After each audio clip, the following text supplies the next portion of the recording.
don't know if we want to start the social a few minutes early. As long as you guys are here, I would love to start meeting folks.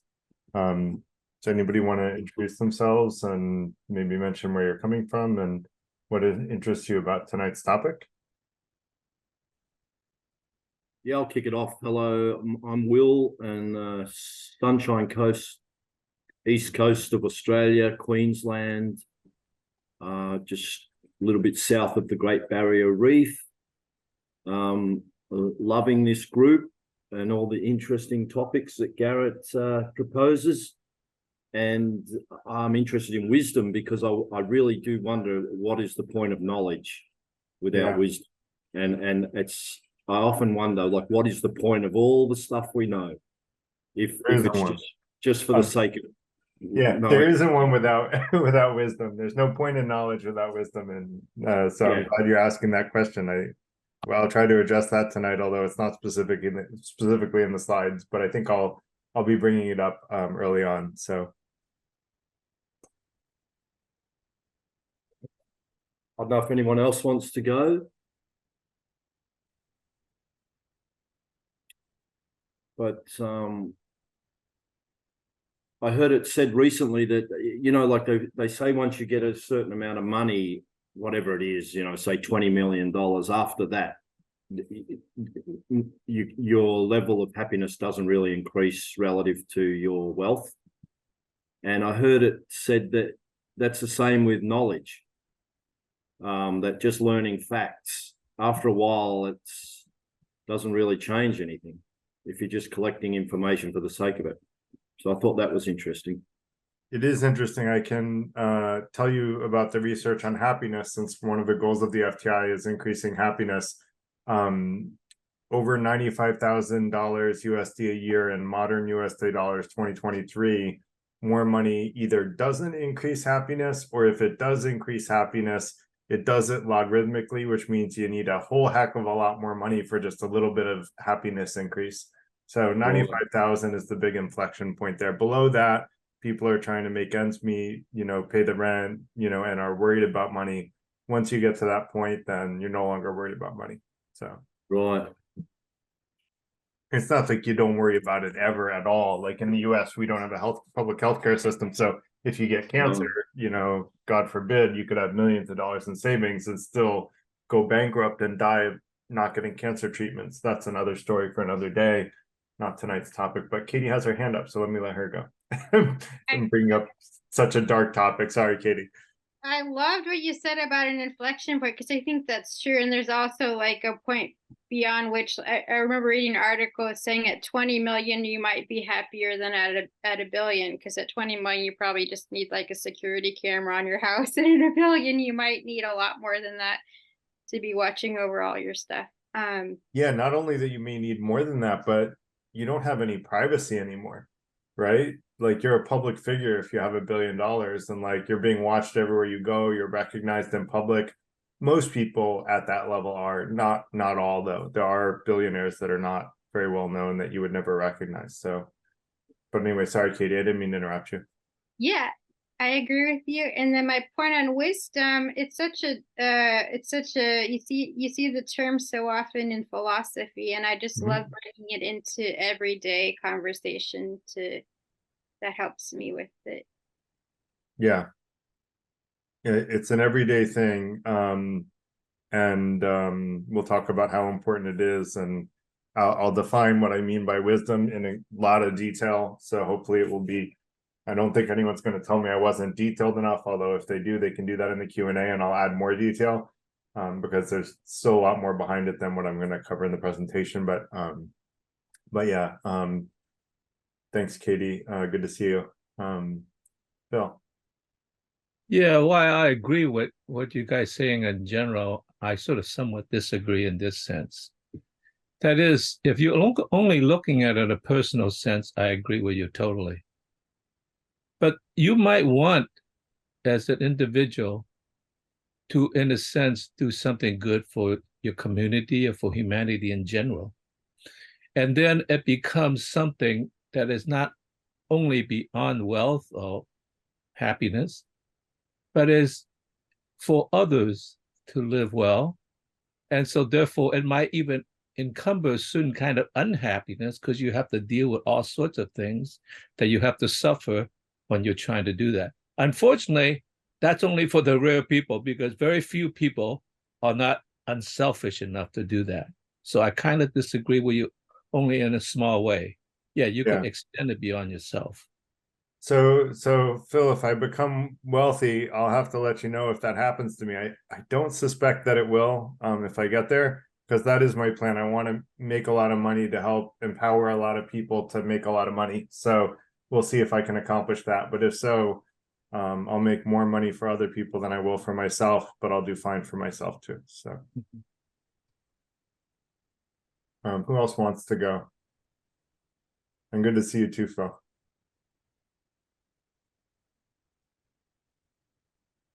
Harry, can I put you on the spot? Because you're on video, and then I'll ask Nate too. And by the way, Harry and Nate, thank you for being on video. It's really nice to see people. I know these are recorded, but it's just, it's nice to not be the only guy on video. Oh, look at that. We got Michelle back. So thank you, Michelle. It's just nice to see people. We're all on Zoom, and it's a certain level of impersonal because we're all in different parts of the world. Literally, like, yeah, Will and I are both on the East Coast, but on the opposite ends of the world. He's in East Coast Australia, I'm in East Coast in the US. So it's nice to see people. So I don't know if Nate or Harry or if any of the rest of you that came on video want to introduce yourselves. The bold, the few. I can introduce myself. Yeah. I'm Harry, and I'm in Northern Virginia, about 20 miles outside of Washington, D.C. Cool. Not far from Dulles Airport. So, and I was at the 60th anniversary event for the March on Washington on Saturday. Cool. That's good for you. I'm glad to hear that. Can I ask what one of those rich men from north of Richmond? That's a popular song. Can I ask what the March on Washington was to celebrate it or to denounce it? So it the anniversary. So actually, Monday the 28th was the 60th anniversary of the March on Washington, where Martin Luther King Jr. gave the "I Have a Dream" speech. Oh, sorry. Yeah, I thought you were talking about something else. Different March on Washington. This is a peaceful one. Yeah. Right. So this event was actually, they called it a continuation, not a commemoration. Interesting. Right. It was organized in large part by Al Sharpton's National Action Network. 3 members of the King family were there who spoke at the end. The Anti-Defamation League had a big presence there. So it was a very diverse group, and lots of the most famous celebrity who was there was very interesting was Sacha Baron Cohen. Oh, excellent. Who gave a very serious speech about racism and anti-Semitism. Interesting. He lives in Australia. Anyway. So he's Jewish. Yeah, he's Jewish. He's a very clever guy. Yeah. He is. Very nice. I can't do it. A Borat. Nice to meet. Sorry. Very nice. Very nice. There it is. That's my guy. All right on. Anyone else want to introduce themselves and say what brings them to tonight's topic on wisdom? Sure. I'm Nate. I'm pretty new to the whole free thinking thing, and just seemed like a really good group. I had a lot of fun last week, and just thought I'd see what you guys had in store. Great. I've been Well, having you're a lot of coming fun for the best two conversation topics in our whole 2-month series on critical thinking. If you ask me, this is like where it all comes together. Now, I would definitely recommend watching some of the old videos when they come up on YouTube. I think you'll like them and appreciate them. But this is where like it all becomes meaningful. To Will's point, like, why have all this critical thinking? Well, it's to get knowledge and wisdom, and I would argue the two go back and forth and play to help each other. But we'll get into that in the presentation portion. So thanks for coming back. No, I appreciate it. I found it's harder to find real meaningful conversations than I kind of thought it would be. And It it's is. nice to have, you know, a like-minded group, you know. Totally. That's what we're all about, is meaningful conversations. And in fact, I'm hosting conversations through my alma mater, and that's what I'm calling it, I think, meaningful conversation group. And I'm going to reuse a lot of the FTI topics because I've already thought about these things. So that said, anyone else want to give a quick introduction? Yeah, please, Richard, go ahead. Hi, everyone. Richard Messing. I'm primarily interested in ethics. That's my main focus, and just the human condition in general. So I've been doing this work on these topics for 18 years, and love to be with like-minded people who are interested in improving the human condition, who are interested in ethics, and serving others. Great. Good to see you, Richard. And Richard and Michael are both members of the FTI, and I'll put a little bit more information in the chat that includes information about membership. It's free right now to be a member. There's no annual dues or anything. It's just the community of people that we get to know better at in small groups, and create a new friend circle that sort of helps each other. And so that's really the goal of FTI membership, is to create a new friend circle. So and go ahead. Adding on to that, as Garrett said, I'm a member of the Freethinkers Institute. I've been a member for a while. And what everybody said here about what they're looking for in friendship, in new ideas, in conversation, we have that in the group, and we go into it in greater depth in our meetings and get to know each other much better. And I find it a very enriching experience. And I look forward to those meetings, and I look forward to these meetings too. And my name is Michael Strasberg. I live in New Jersey. And he's helping me moderate tonight. So at least I hope he is. I was counting on that. So cool. Anyone else want to introduce themselves and maybe tell us a little bit about what interests you in the topic of wisdom?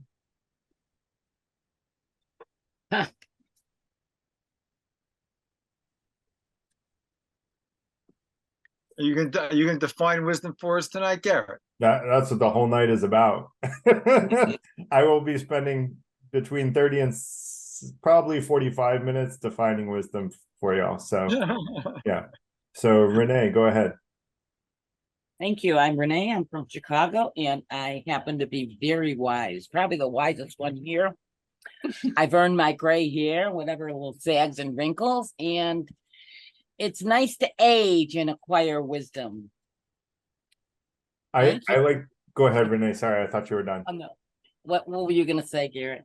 No, I was just going to say, I like to say that age gives us the opportunity to acquire wisdom. Some of us take advantage of it and others don't. That's a good point. Yeah, because I have met people that were less wise at 40 something than people that I've met less than 20 years old. And I just am sometimes floored at how wise some of these young people can be and how unwise some older people can be. And so I just realized, like, some people are seeking wisdom, and the FTI is all about like seeking wisdom together as a group. And for us, the North Star is being the best version of ourselves, seeking truth and being fair. And that's a many lifelong journey. If our topic on reincarnation is right, it's a many lives long journey. And that, if you Google science of reincarnation, I was shocked to understand that not only has reincarnation been studied, but that it's been largely, validated by scientific peer-reviewed studies. So fascinating. What? It's a gift. It is a gift, right? It gives us infinite chances to get it right. And I don't know about you guys, but I'm still trying to get it right. And I think I probably will be for a long time. And so that said, Ginny, good to see you. Good to see you. So yeah, I was born in Asia and I grew up, and it was drilled into me at a young age. You have to respect the elderly, respect the elderly. Old, elderly are wise, wise, wise, wise. So, and I believed that for the longest time. And then one of the things that happened, I worked in a assisted living nursing home, doing activities, entertaining them, blah, blah, blah. And sometimes these people in their 80s would literally fight and argue like they're toddlers. And I go, whoa, yeah, well, maybe not always the older, the wiser. So anyway, it is a rude awakening from my childhood. Yeah, and I would argue there's not like only one, like there probably, I'm only going to talk about wisdom from the scope of one direction, but I have a hypothesis with that which I should probably present sometime, although it might be a long topic, but I have a hypothesis on types of what I call life skills that kind of parallels Howard Gardner's theory of intelligences, where I try to make an argument that there's more than just the 9 types of intelligence, but a much vaster set of life skills that we need to have and that you can level up in and get better at over time. But tonight, when I talk about wisdom, I'm going to talk about it from, one perspective, because just defining wisdom alone is hard enough. Trying to come at it from different perspectives is probably too much for one night, but that might be an interesting thing to explore later. May I just add one more thing, yeah, Garrett, please. real quick? There is one wise person in here, and he's quite wise, I know from experience, and that's Carl, who just came in. Carl, hello, Mr. Wise. Thank you for coming in. Well, thanks for outing me, Jeannie. Glad to be here. Thank you.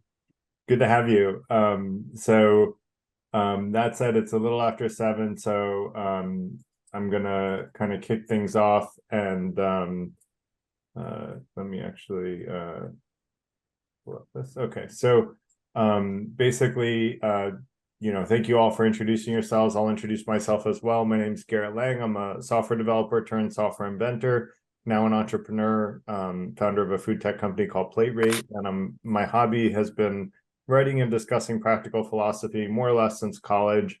I turned that a couple of years ago into the not-for-profit that brings you to tonight's event, which is called the Free Thinker Institute, or FTI, and I'm the executive director of the FTI. We are a not-for-profit looking to support and empower members. We want to help people be the best version of themselves, to seek truth and to be fair, as I alluded to earlier, through transformational personal and professional development. We have sort of both tracks in the FTI. And one of the links that I put in there is about a product management bootcamp that I teach, which is what I did in my career being a software inventor. For anyone looking to change careers that wants to learn more about it, I'm happy to chat. And then we have free events like this one every Tuesday evening, covering a wide range of topics not typically covered in academia or industry, at least not broadly. And we have weekly members only events where we apply practical wisdom into our daily lives. And like I said earlier, we kind of create a new friend circle. And we have only one rule in the FTI, which we do take seriously, and that is to remain polite. People can say anything that they want as long as it's said politely. We don't judge ideas as good or bad. That's part of what free thinking is about. If you say it politely, you're welcome to say it, even if it may be unpopular. And you will probably need to defend it if it's unpopular, but I say unpopular stuff sometimes, and I defend it. And I think we should all be able to do that. That's what where the best ideas in the long run will be repeated more often if there's good arguments defending them. And so if we stay polite, we sort of keep in our logical portion of the brain, which I would argue is the reason-based version of the brain, which is the highest part of the brain, the most the one that's the best to follow, as opposed to the emotional or reptilian brain, the emotional mammalian or reptilian fight or flight part of the brain. So, and those are not like a super clear divide, but they are general parts of the brain that lead us to good or bad decisions depending on which one we're using. That said, we also recommend something that we call listening to understand, which is when you really disagree strongly with someone, whether it's me or someone else that speaks up, rather than tell them why you think they're wrong, try asking them why they think what they think. If someone in the Q&A portion of the chat says something that you disagree strongly with, try raising your party hat. I'm going to do it now, and we'll show you again before the Q&A portion. If you raise your little party hat, that'll mean you want to comment on whoever is commenting. But that said, I do want to let Michael make a quick announcement. So go ahead, Michael. Okay, this evening's talk by Garrett is certain to stimulate a lot of questions, comments, thoughts. We're just asking everybody to jot them down or remember them, and please just not say anything until the question and answer period opens. Thank you. Cool. So, and that was by popular opinion. To be honest, I used to take questions along the way, and then people said they had trouble following the presentation, the arguments in the presentation. So, you know, I got enough feedback like that that I changed the format, and so now we take questions at the end. You know, I think it works this way, and hopefully people aren't forgetting their questions. I'm a note taker, so when I am in situations like this, I always take notes because otherwise I'll forget the question. So I encourage people to do that. I take notes, you know, during the presentation, so that when people ask, you know, like during the Q&A portion, so that when people are mentioning things, I can respond to them. So I'm a big note taker. So hopefully you guys can see my screen now. And with that, we're going to kind of kick things off and talk about wisdom. So this is the final discussion, you know, presentation discussion in our series on critical thinking. So I'm going to go through what I call the Tower of Critical Thinking, which is, you know, right here, and describing it. We started with information literacy and research, where we pull in data from a variety of sources. And then we use evidence evaluation to narrow down those sources to credible sources that we can actually trust. And then, you know, you see that the bar gets a little smaller because some of those sources are not credible. And so this is intended to be visually representative of the Tower of Wisdom, where you're climbing the tower to the most important parts, which is the height of the tower. And then we talked about different types of bias. Actually, I think we did types of inference before that. We talked about how you can use data and evidence along with different types of inference to come to conclusions which create knowledge, and which can create knowledge, not always. And that's why the knowledge is a little smaller than the types of inference. And sometimes those types of inference will lead you in the wrong direction, which is where it drops off the cliff here of the Tower of Critical Thinking. Fallacies will very often drop you off the cliff because they are misunderstandings of formal logic. Formal logic is the solid formal logic. Fallacies are things that masquerade as formal logic, but really are misunderstandings and lead you to the wrong conclusions. Formal logic is very narrow in scope, although I would argue a lot of things can be converted into formal logic. And then, you know, you can create a very consistent set of conclusions from formal logic going to knowledge. Biases, similar to types of inference, that's why they're paralleled, are things that if we're aware of, they can be very helpful, you know, guides, but if we're not aware of them, they can lead us off the cliff of critical thinking to misunderstandings. And being aware of our biases is how we use them to our advantage rather than to our disadvantage to come to false conclusions. Because biases, if ignored or, you know, if we're not aware of them, can lead us to make come to the wrong conclusions. They exist evolutionarily for a reason, which we talked about that night, but they can cause us to come to misunderstandings. All of that helps us create knowledge. And I talked about two types of knowledge: as knowledge about objective reality or the world that we live in, the physical reality, and then also knowledge of other sentient beings, opinions which don't conflict with an objective reality, like people's preferences, what they like, what they don't like, and, you know, kind of getting to know other human beings at a deeper level. And so those are two types of knowledge that we talked about last week. And then all that knowledge,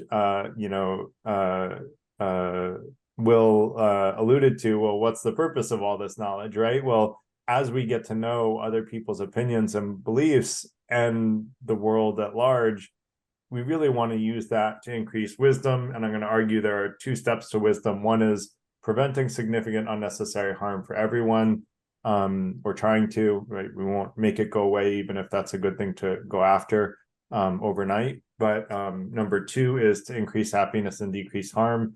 And I'll go through what I mean by each of those, because each of those has its own set of definitions that are where there are definitely possible ambiguities that could come up. So that said, I'm gonna go through the agenda next, and this is first we're going to talk about what is wisdom in a general level, although pretty much most of tonight is going to be about defining wisdom, like all the way up till probably half of tonight, I guess, in terms of agenda. And then I'm going to talk about the two prioritized rules that I just mentioned quickly. And then I'm going to talk about preventing significant unnecessary harm, increasing happiness and decreasing harm. And then I'm going to introduce two concepts called net present positivity and total net present positivity, and how we can increase total net present positivity. I think you'll agree we should, although I welcome anyone who thinks that we shouldn't in the Q&A portion to say why.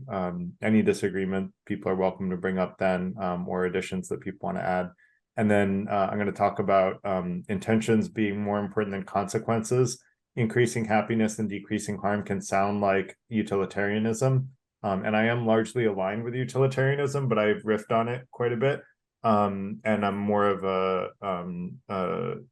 I use a bunch of different ethical systems. I've kind of blended a bunch of ethical systems together in what I'm presenting to you tonight. And I'll talk about which ones they are. And, I'm not using much from consequentialism, but I will say what I'm using. And then I'll talk about the importance of self-care. I do think it's very important. And the balance that we want to strive for in self-care and helping others. And then I'll talk about where this can be helpful to us and how impactful these ideas can be if we manage to spread them. So that said, I'm going to talk about what is wisdom. A lot of words on this slide. I'll try to, not exactly read from the slide, but basically, I mentioned objective and subjective truths that we talked about last week, and how I see truth. Just a quick, for those that didn't make it last week, I see our knowledge of subjective and objective truths as probabilistic, which is called Bayesian epistemology, which is epistemology is the study of knowledge in philosophy. And I don't think we know anything with 100% certainty. We just know things with really, really high certainty, so much that we don't need to question them. And ultimately, like all the things we see and do and know or think we know, we should think of as some level of probabilistic rather than absolute black and white truths. I think black and white truths close us off to new truths.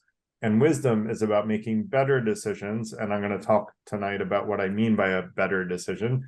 I think anyone would agree, yeah, we should make better decisions, but so many different people would define better in different ways that it becomes a little bit, it's not very actionable to say, yeah, we think we should make better decisions. And I'm going to try to make tonight's presentation really actionable and quite specific, but also generalizable. So specific in that any given situation that we come up against, we should be able to follow these two rules and have a pretty good sense that the average reasonable person will come to the same conclusion in that particular event about what is the right thing to do.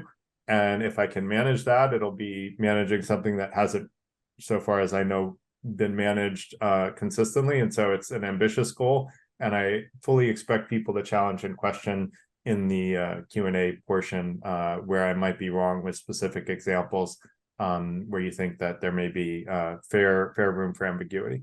So that said, I think that the definitions that I use are in large general alignment with legal precedences, religious rules, and especially human beings' inherent sense of right and wrong. I think we all have an inherent sense of right and wrong. I joke like people talk about that little voice in their head that tells them to do something or not do something. And I like to sort of make the joke comparison of, for those of us that grew up watching Looney Tunes, you have the little angel on one shoulder and the little devil on the other shoulder, and they're telling you to do different stuff.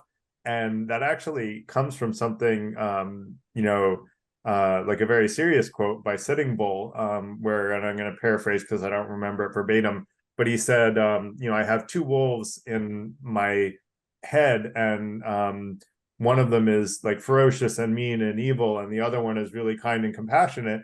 And then they said, and they're fighting, they're always fighting. And someone asked him, well, which one wins? And he said, well, the one that wins is the one that I feed the most. And the same thing true about our conscience and our egotism. And I think our egotism is that little devil, and the conscience is the little angel. And if we, listen to one more than the other, we hear it much more loudly going forward. And so we can be steered in the right or wrong direction there. So that said, I'm going to try to be less spiritual in tonight and more prescriptive, even though I am a spiritual person. But I think that all of what I'm going to present tonight has no need for any spiritual beliefs whatsoever. It's very much grounded in reason, which I think we hopefully can all agree that reason exists and is a good thing to consider when making decisions. If we can agree with that, with which both Stoicism and Buddhism do, two of the biggest fountains of knowledge I drink from, then I think we're in a good spot, and we'll maybe come to the similar conclusions by the end of the night. So next is folly, the opposite of wisdom. It makes, I'm going to argue, the world a worse place. And I would argue that, that's what we want to avoid. And I'll talk about the different definitions of what I think constitutes wisdom versus folly. I am planning on building like a proof-like reason-based argument defending all of this with like fundamental logic from sort of a Spinoza type argument of axioms and rules of inference, but I'm not there yet. I just haven't had time. But it is coming when my schedule permits. I have a lot that I'm working on with the FTI, and that's unfortunately not my highest priority, even though I think it might be the super impactful thing. But tonight I'm going to try to lay out the vision and the rationale, but not, a detailed step-by-step proof. So 2 prioritized rules of wisdom. Number 1 is, I think we should all be doing our best to, where we can, influence the world in such a way that we prevent significant unnecessary harm for all human beings. Someday that may extend to all sentient beings, but for now, let's just say, because it's much easier to have a conversation about human beings because we can talk to each other, we can't communicate with animals and know what they want. And you'll see in my definitions that becomes important. And then number 2 is that, and we should do number 1 first and foremost, and then second, opportunistically, we should increase happiness and decrease harm for those that we can influence. I will define happiness in an unconventional way, although I think I'm largely aligned with Aristotle, but not exactly. I have a bunch of other influences on my definition of happiness, which I'll go into. So let's unpack each of these in more detail. So let's talk first about preventing significant unnecessary harm. First, I want to say that I think that this rule should be legally enforced with force. There should be governments and police and, even if necessary, the military coming to bear to prevent significant unnecessary harm. And I will go into what I mean by significant. I'll define all these terms. So first is, by significant unnecessary harm, I mean a harm that does not probabilistically reduce harm. So for example, if I see someone shooting school children with a gun and I have a gun, I'm going to shoot that guy, because killing him, or even if I kill him, I'll probably aim for his arms and legs, but I'm not probably the best shot because I don't shoot that often, although I didn't do bad in trap shooting when I went out with my uncle.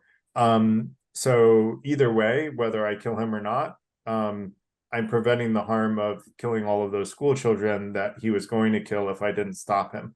And so I would argue that's preventing a greater harm And when a harm has a very high probability of preventing the total amount of harm that would be caused, then I would argue that's a necessary harm. And that's really the only reason that I think harm is necessary, is when harm prevents a greater harm. And, you know, like there's a quote from Stoicism that says, do no harm. And I don't agree with that. I think, yeah, sometimes it makes sense to do harm. If you're shooting a school shooter, I'm going to do harm. And in fact, some Buddhist quotes say, do no harm as well. The Buddha even has in the Dhammapada something about even if like, I forget exactly what it was, but it like they basically were very extreme, as in like, no, don't ever do harm. And so I talked with a monk about it, and I explained, you know, that it didn't make sense to me, that it makes more sense to me to minimize harm. He goes, Garrett, this is a complex topic and something that, you know, the average person just doesn't get into that level of detail and understand. But yeah, that's generally what Buddhism promotes, is minimizing harm. So I think it's largely aligned with Buddhism as well, from my conversation with that monk. So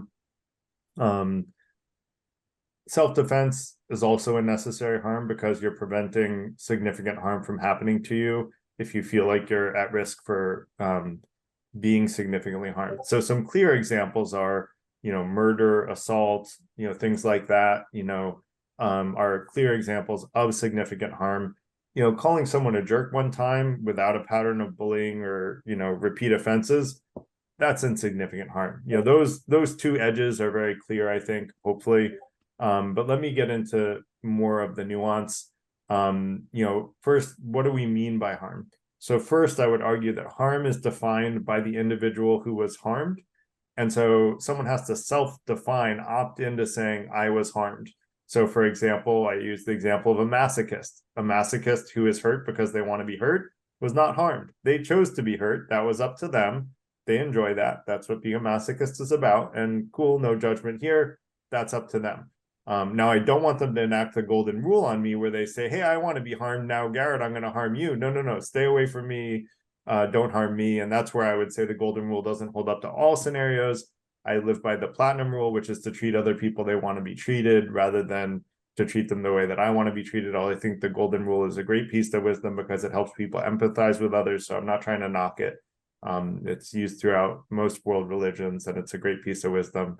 But I like the platinum rule even better. But it's more complicated and harder to follow. You know, if someone can't respond themselves, then we kind of have to make a best guess on whether or not they were harmed. You know, if someone is dead or incapacitated, you kind of have to assume if someone was just beat up to the point where they were incapacitated, they probably didn't want that, right? That should be a safe assumption for most of us. Sorry, I don't think he meant to be off mute. So then let's talk about significant harm. So the significant portion of harm is something where the determinant of significant harm should be, you know, a jury of peers under the guidance of a judge and legal counsel. This may sound familiar to our justice system, which I like a lot, where both the accused and defendant are present. The jury and the judge need to say, like, you know, this is significant harm, meaning that it deserves legal enforcement to prevent further harm, significant harm, by the person who was alleged to cause the harm. And, you know, assuming they were found as guilty of causing that harm. And so, you know, significant harm says that there should be, you know, a legal decision where that person's freedom is to some extent limited potentially, or where they get fined, or, you know, where there's some punishment that says, you know, some punishment or some, you know, rehabilitation time. We had another event on the prison system and whether or not it should be used for punishment and rehabilitation. And I think I made a pretty good argument that it should be used for rehabilitation, using both the US as an example as well as international examples, because the US used to have a prison system focused on rehabilitation, and we had much lower prison rates when we did. As soon as it started to get punitive, our prison rates shot through the roof, which was in the 70s. So that said, I would argue that this law should defend all human beings of significant unnecessary harm. I'm going to make the bold statement that I expect people to challenge, and feel free to try. Tell me anyone that you think should not be prevented from significant unnecessary harm. I think everybody should be. I think some people's ability to cause significant unnecessary harm should be limited, meaning put them in jail. But they should still themselves be prevented from significant unnecessary harm. We shouldn't just let jailbirds like brawl and, you know, beat each other up and kill each other. And in fact, that is generally not allowed. I mean, I don't think it's ever allowed. So it happens, but it's not supposed to happen. I would argue this is a universal rule that should exist across all countries and cultures. Not that all countries and cultures will agree with it today, but that it's one that a reasonable person would argue, you know, yes, this is an agreeable rule by all cultures, and, you know, should be an agreeable rule by all countries and cultures. And that this rule should be always enforced first before the second rule. And that gets to the heart of one of the common objections. I didn't go through the common objections of utilitarianism because I'm not exactly trying to defend utilitarianism, but it does address one of the common objections, which is if someone had a doomsday device, they could just kill all human beings and prevent all suffering. And they say, well, preventing all suffering is exactly what we should do. So you should press that doomsday device. Well, no, that would cause significant unnecessary harm to every human being on earth. So that's absolutely the opposite of what we should do. We need to prevent significant unnecessary harm to people. And so feel free to shoot holes in that bold statement. I have no problem making bold statements, and I also have no problem admitting if I'm wrong, if someone has a good logical reason I'm wrong. But be prepared, if you don't have a good logical reason I'm wrong, I may not agree with you, and that's okay. We don't have to agree. I may have a reason that convinces you, you may have a reason that convinces me. What matters is that we listen to each other with an open mind. That, I think, is what creates meaningful dialogue. I will always listen with an open mind. At least I'll always try to. And so next I'm going to talk about rule number 2, which is increasing happiness and decreasing harm, which I'll go into later, is about increasing total net present positivity. In fact, but the easy way to say it is increasing happiness and decreasing harm, which resonates with most people. But for the sticklers, I have this definition of TNPP, which I think addresses some of the potential disagreements about increasing happiness and decreasing harm. So I didn't go through, again, all of the reasons people may object to these things. We'll do that in the Q&A. But this rule, I would argue, should not be legally enforced. I think this should be socially enforced, where if you see someone increasing harm and decreasing happiness, you may want to say, hey, I don't recommend you do that. This might be a better way of, you know, acting in the situation that you increased harm and decreased happiness, and, you know, encourage them to do that by socially warning them. And even say, look, if you're going to make decisions like that, you know, maybe we don't seem like people that should be friends with each other, you know, if that's the kind of decisions you're going to make on a regular basis. And that's what I mean by socially enforced, is giving social pressure to people to make better decisions, and not to put them in jail for making a bad decision. I would argue that legal incentives should exist for increasing TNPP, but that might be more controversial, depending on who you ask. So I'm not going to take a hard line on that one like I did on the rule number 1. So let's talk about happiness. It's a very ambiguously defined term. There are, you know, so many different definitions of happiness. Mine is somewhat aligned with Aristotle's eudaimonia, but I guess what I came up with it before learning about a lot of the stuff that I'm going to say influenced me, but we all get influenced by things unconsciously, and so I probably was influenced by these things unconsciously, although the existentialism was very conscious influence that I learned about when I was young, but I only learned about eudaimonia after coming up with this definition of happiness when I was researching this presentation. And then basically, if we take eudaimonia is about achieving our potential and purpose, and then if you add a little existentialism, which says we can define our purpose, But if you add the guardrails of avoiding significant unnecessary harm, meaning you're not allowed to choose a purpose that causes significant unnecessary harm, the whole concept when I learned about existentialism, I'm pretty good at shooting holes in things. And so I shoot a lot of holes in my own arguments before I write something and put something down on paper. When I learned about existentialism, I'm like, well, what if someone decides my purpose in life is to be a serial murderer and I just want to kill people for the rest of my life? Is that a-okay? Like, are they perfectly moral, just as moral as me who thinks that I want to increase happiness and decrease harm in the world? Are we equally moral beings for deciding these things? And I would argue no. You really need to choose goals in life that don't cause significant unnecessary harm. Beyond that, I would argue it is desirable to choose things that increase happiness and decrease harm. But ultimately, what I define as happiness is the feeling that one gets from achieving their goals in life, so long as those goals don't cause significant unnecessary harm. Now, if someone wants to be, an artist, then cool, be an artist. And if someone wants to be a dancer, cool, be a dancer. Now, you may not be saving lives like a doctor. That, doesn't mean that that job is, unimportant or that it's a bad choice of life, life path. And I think ultimately we should each be able to pursue our passion. In fact, one of the long-term goals of the FTI, we talked in the social about how $95,000 USD a year in 2023 dollars is the inflection point at which, up until which more money buys happiness. One of the really, really ambitious, the most ambitious goal we have as an organization is to someday bring about a world where every human being on earth makes that kind of money. And that is not possible today, but I make a pretty good argument that it is not only possible 100 years from now, but we would be unethical as a world if we didn't create that kind of world 100 years from now, when the economy grows so much more. And the very Cliffs Notes version of that is, in the Roman Empire, in modern USD dollars, people made $500 a year. In 1900, it was 5,000. Now it's about 56,000. So in 100 years, it should be over 500,000, as an average. So theoretically, like 95 shouldn't be a big deal. So that said, I'm a long-term thinker, if you haven't noticed. So I'm going to introduce NPP and TNPP. So first, net present positivity, because it's used to define total net present positivity. And basically,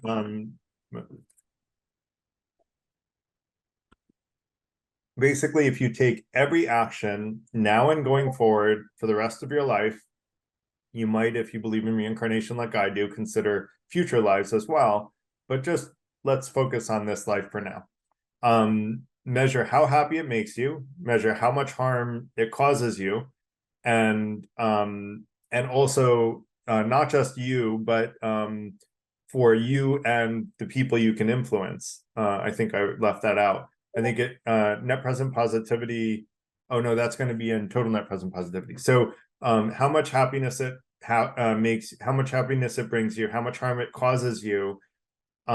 You'll have a conversion factor between happiness and harm that you can define for yourself, and then take all the happiness, subtract out all the harm, and then you get what's called net present positivity for the decisions in your life.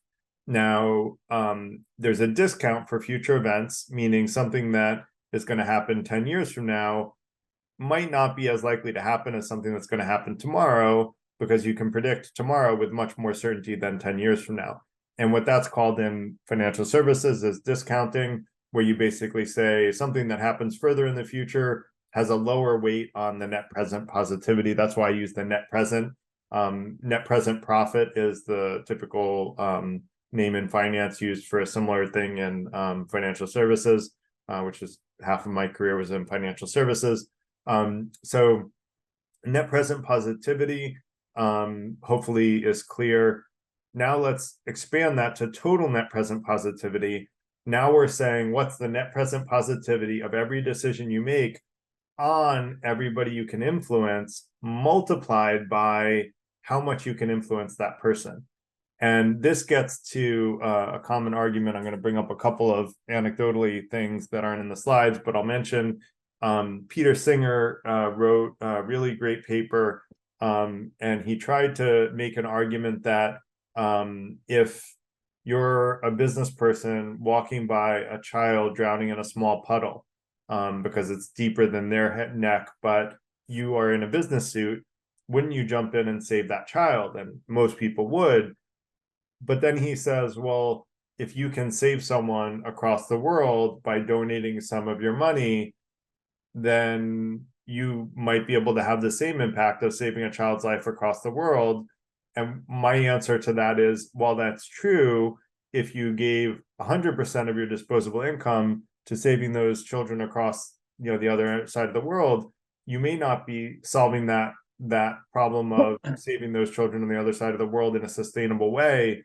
And eventually you're going to run out of money, and then you can no longer save them. And now they're actually going to have more harm come to them, which is part of the net present positivity. But the other thing is, you have much less ability to influence a child on the other side of the world, whereas that child you see in the puddle, you probably will run into again in your life, especially if you're in a small town, or even in a big city. I mean, when I was in New York City, I would run into people way more often than I ever would have expected for a city of 8 million people.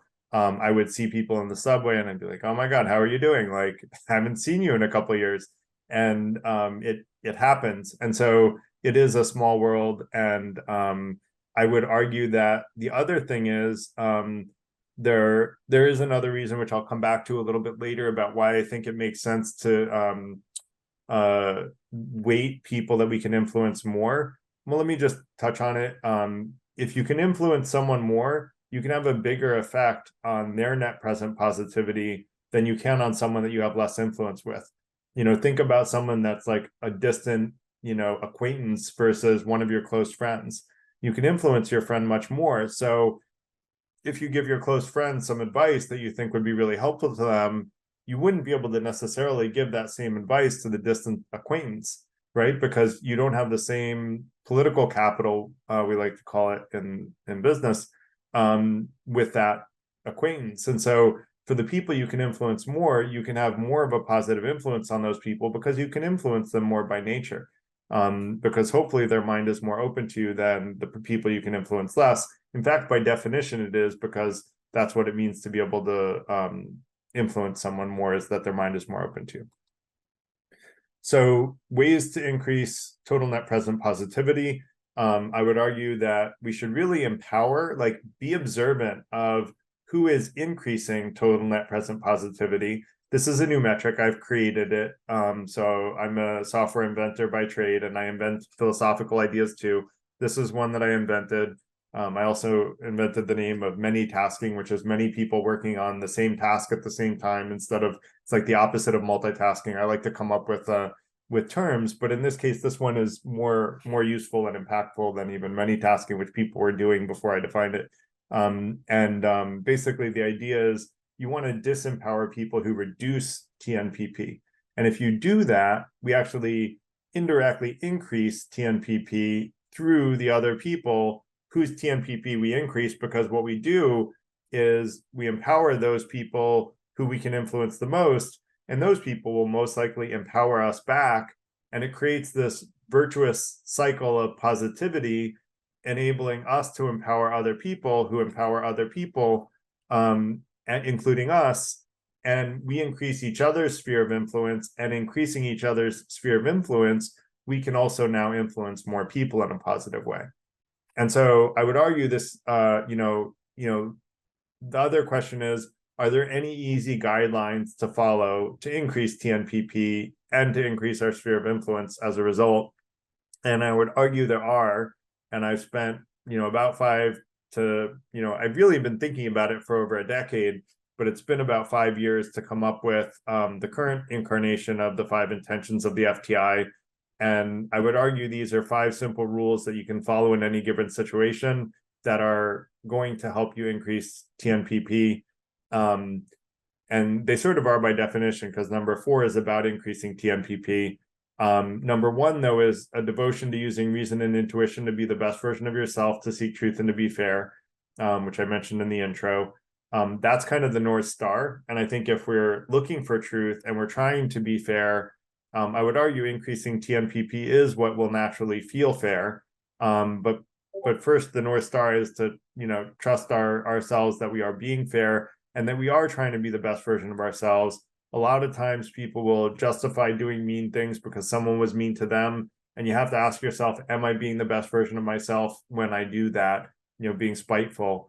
I went to an event on revenge, and I was shocked at how many people thought revenge was a really good thing and we should be taking revenge. And I'm like, guys, no, I don't think so. Like, people who do bad things, that negativity comes back to them one way or another. We don't have to, cause them harm. And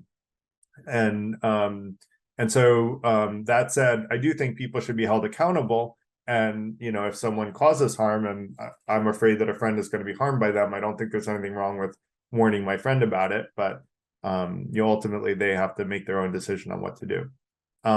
Number two is to transparently share who you are and what you believe to the extent that you trust someone, and to have an open mind towards new ideas that will help you achieve the first intention, be the best version of yourself, seek truth, and be fair.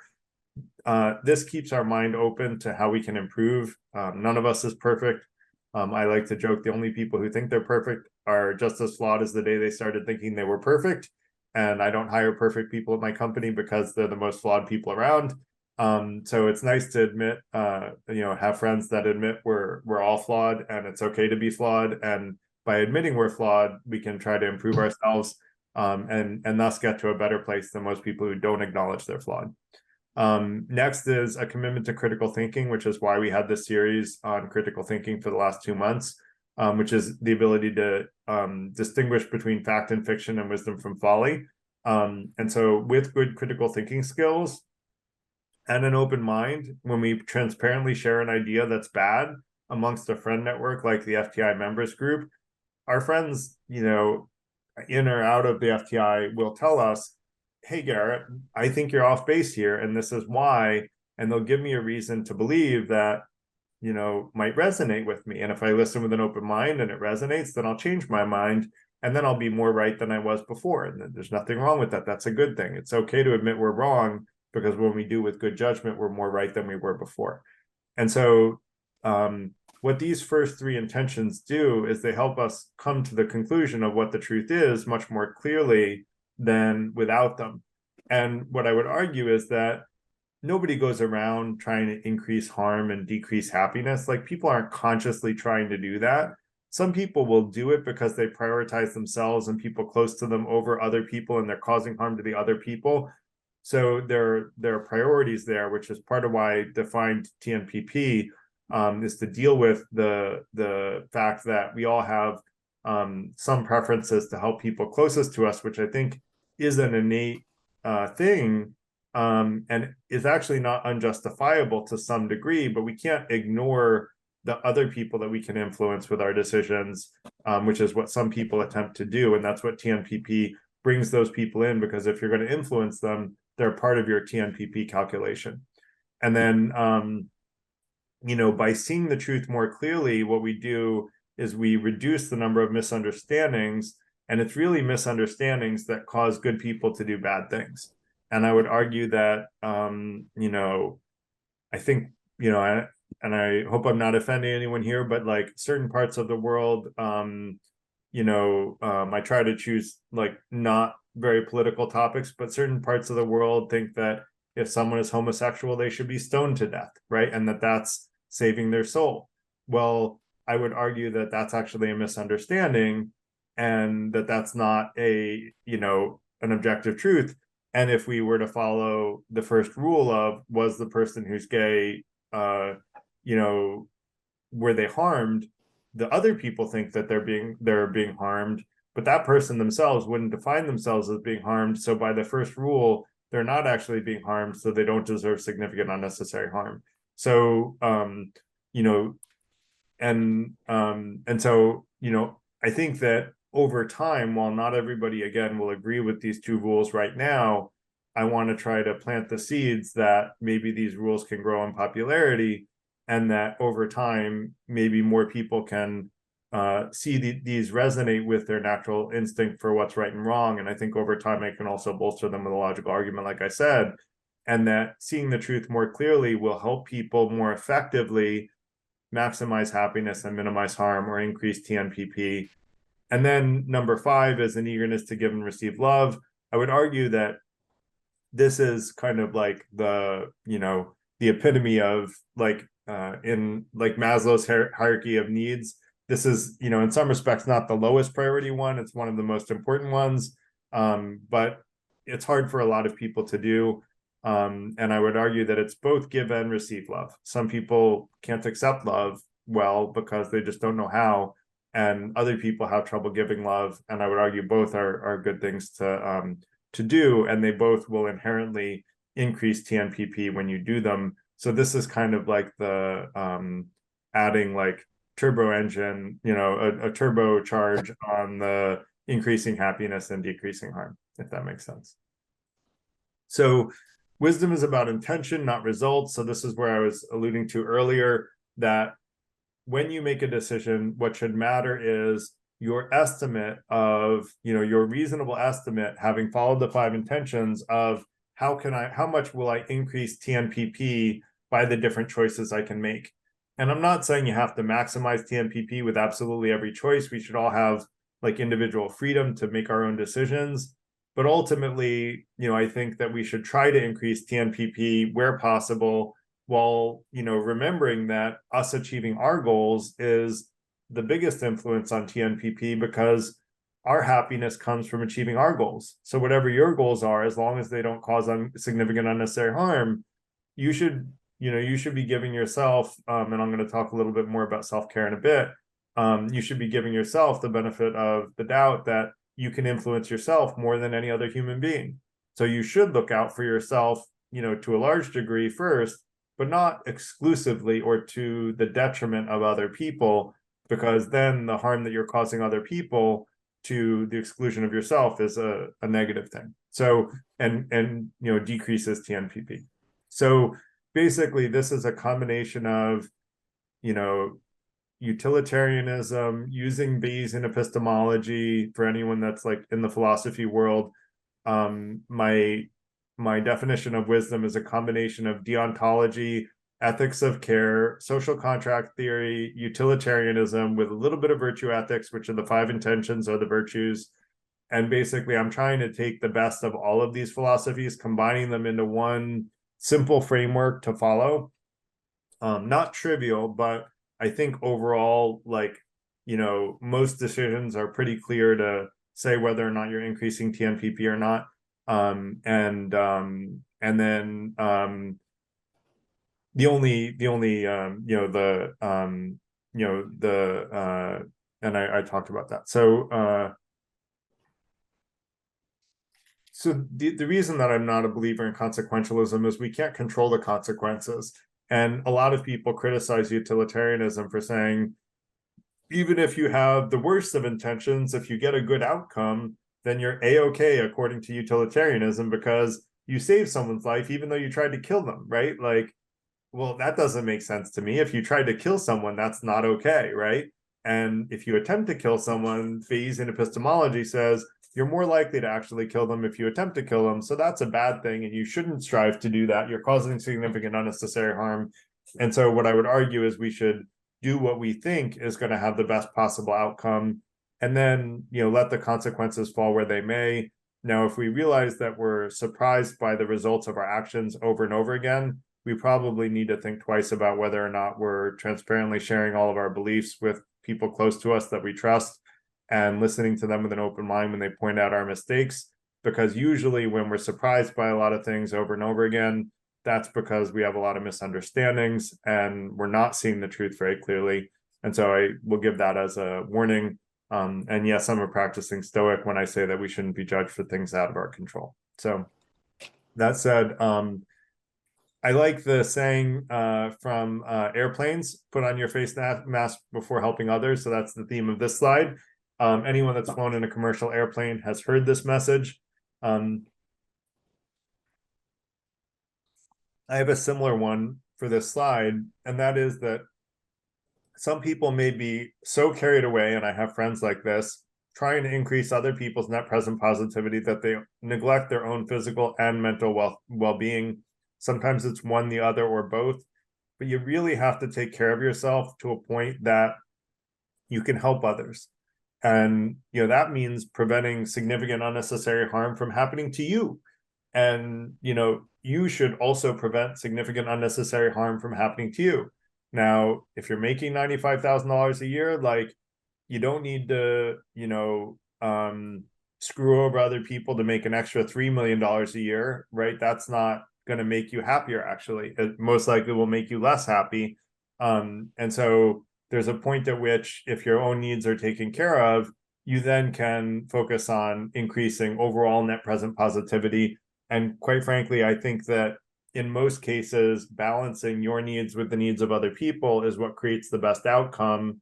In Buddhism, they call that I think it's the middle path, where it's basically, the saying that I have for that is that extremes are extremely bad ideas. I don't think extremes are generally good ideas, and only caring for yourself to the exclusion of not caring, of everybody else is not good. Only caring for everyone else to the point where you don't take care of yourself is not good. You need a middle road here.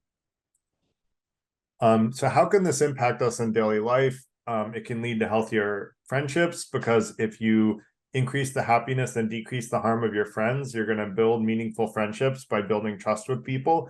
I mentioned we do that with the FTI. I will post the links about the FTI again for anyone that wants to look at membership.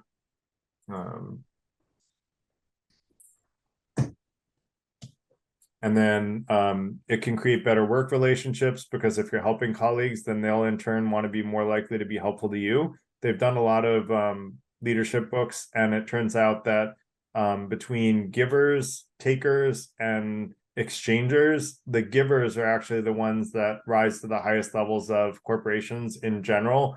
There was I forget the name of the book. If someone puts that into ChatGPT, what book covers this, it'll probably come right up. Better family relationships, same as above, being good to others, generally breeds other people being good to you. Same thing with community relationships. And then the last one, but definitely not the least, is electing politicians that subscribe to this theory will empower citizens through the altruistic nature of those politicians to increase TNPP. And I probably shouldn't use the word altruistic. Apparently it makes a lot of people have an allergic reaction. We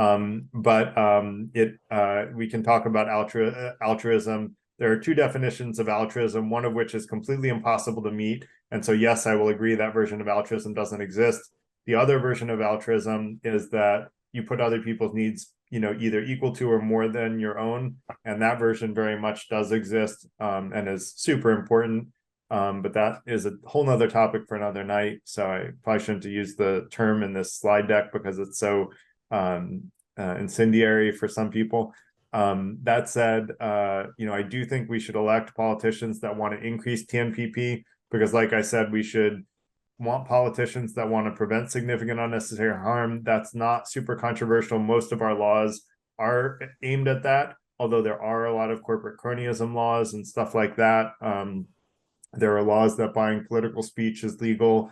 And so there are a lot of laws that aren't about preventing significant unnecessary harm. In fact, I would argue some of those laws even create significant unnecessary harm for some people.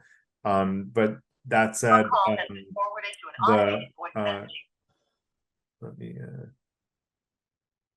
okay, so that said, let's go to how impactful can this be? And here I'm going to be a dreamer. I have an essay which I'll share with you guys if anyone is interested, about why I'm an idealistic realist, a realistic idealist, and why you should be one too.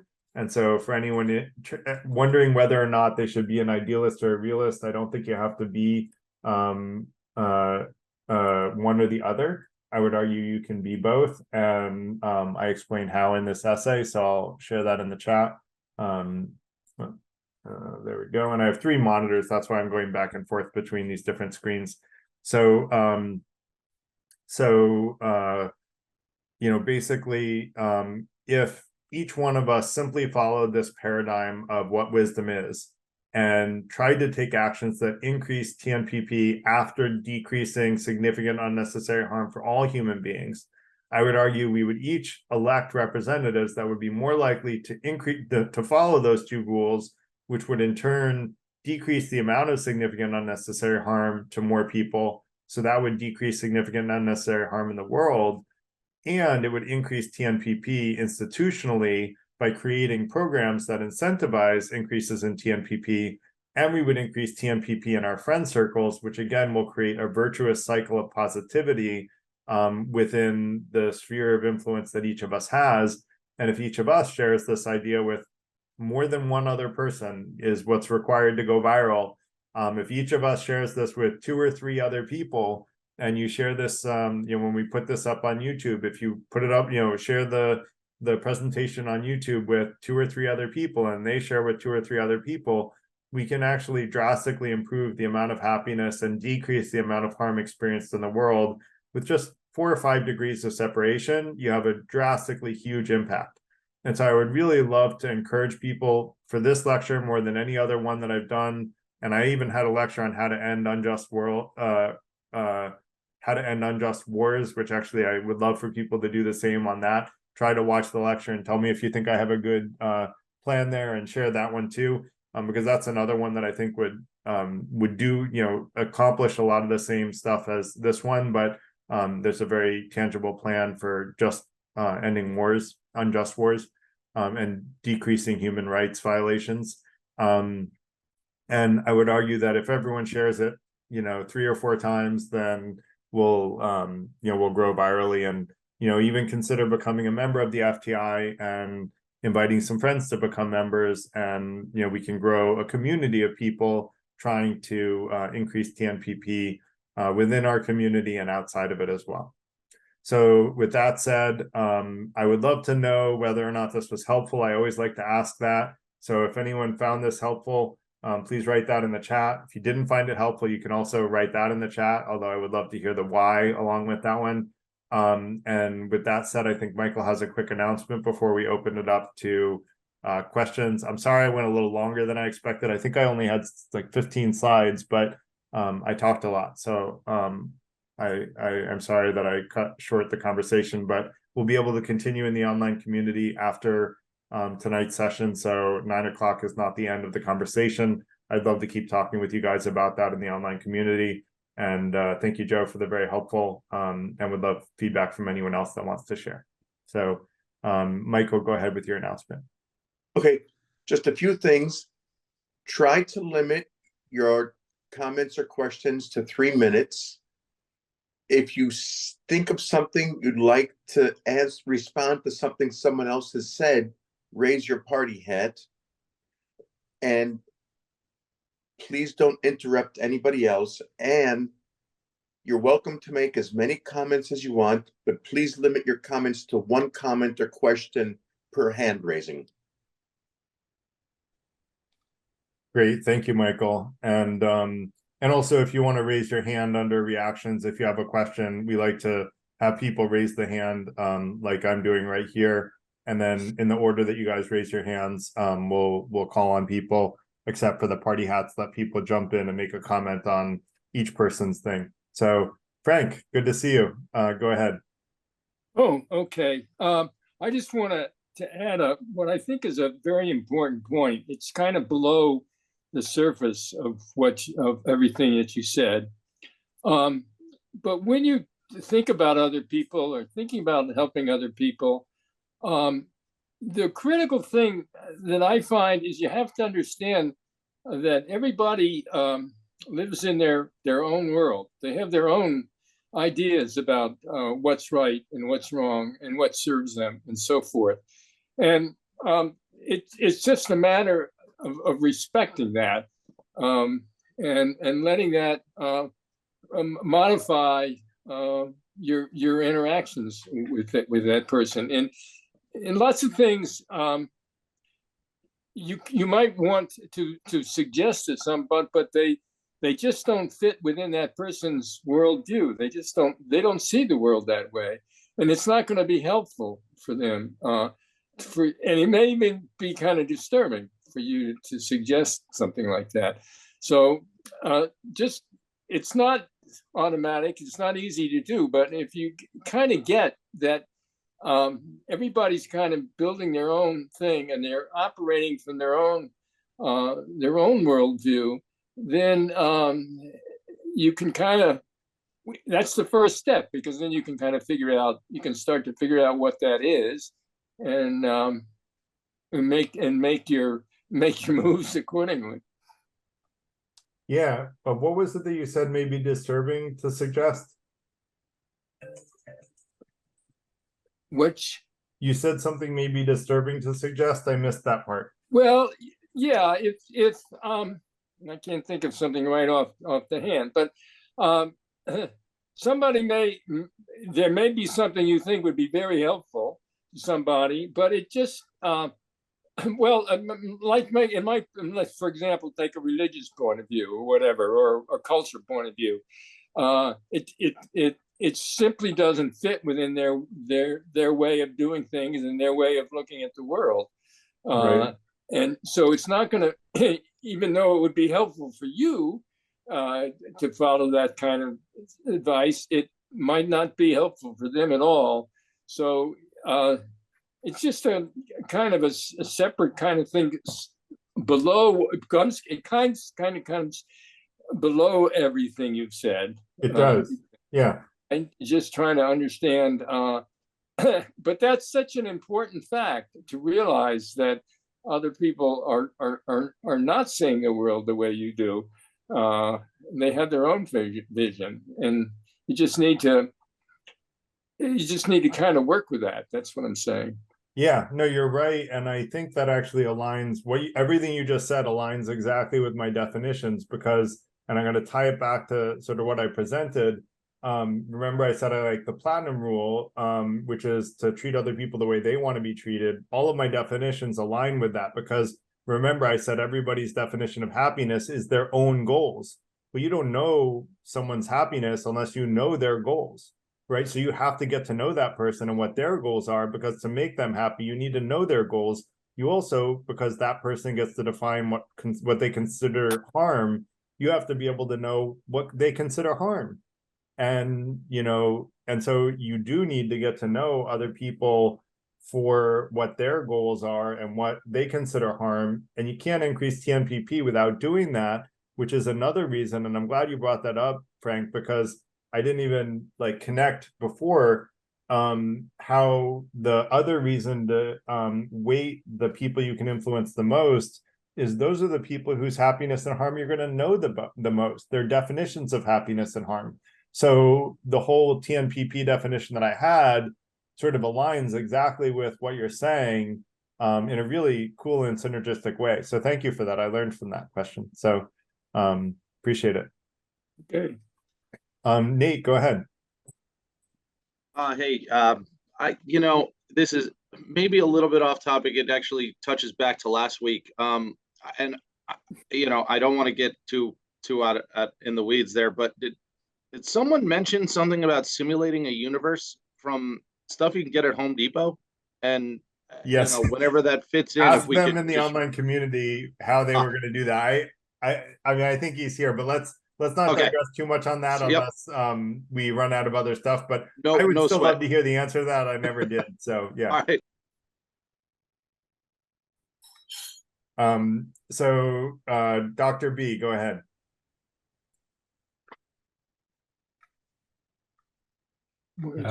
Good day, Garrett. Once again, first of all, my sincere thanks for being so enlightening in a subject about which I have spent virtually my entire life focusing on. I'm a retired professor. My field of endeavor was city planning and the pursuit of happiness, which is one of the constitutional rights that we have, is what we are all after.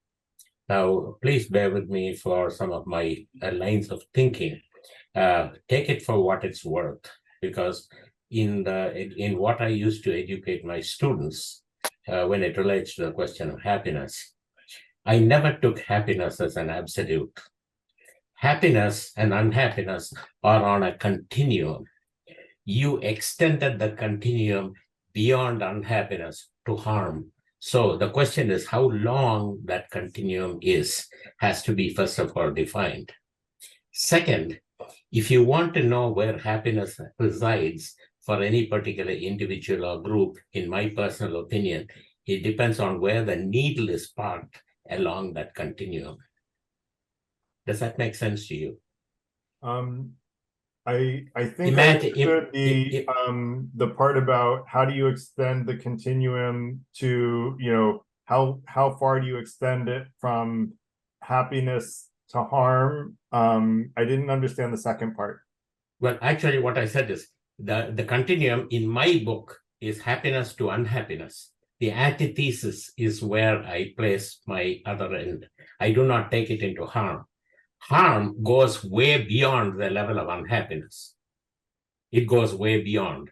So I don't, so from my point of view, I take it as happiness versus unhappiness on a continuum. And when it comes to that, I also said on that continuum, there is a needle. And the needle is parked at a particular point on the left side of which, again, symbolically speaking, on the left side of which is happiness, on the right side of which is unhappiness. Does that make sense? So I think you're saying you have happiness, you had happiness, unhappiness, I went happiness to harm. For me, I think my harm is probably similar to your unhappiness. My significant harm is probably what I think you're saying as harm, you know, where, you know, significant harm is like, you know, assault and murder and stuff like that. And I would imagine as a city planner, like, you have to worry about that stuff, right? You have to worry about the bad neighborhoods and how do we prevent, you know, creating bad neighborhoods or turning good ones into bad ones, and how do we get the bad ones to become better? But tell me if I'm missing a part of what you said about exactly what your question was.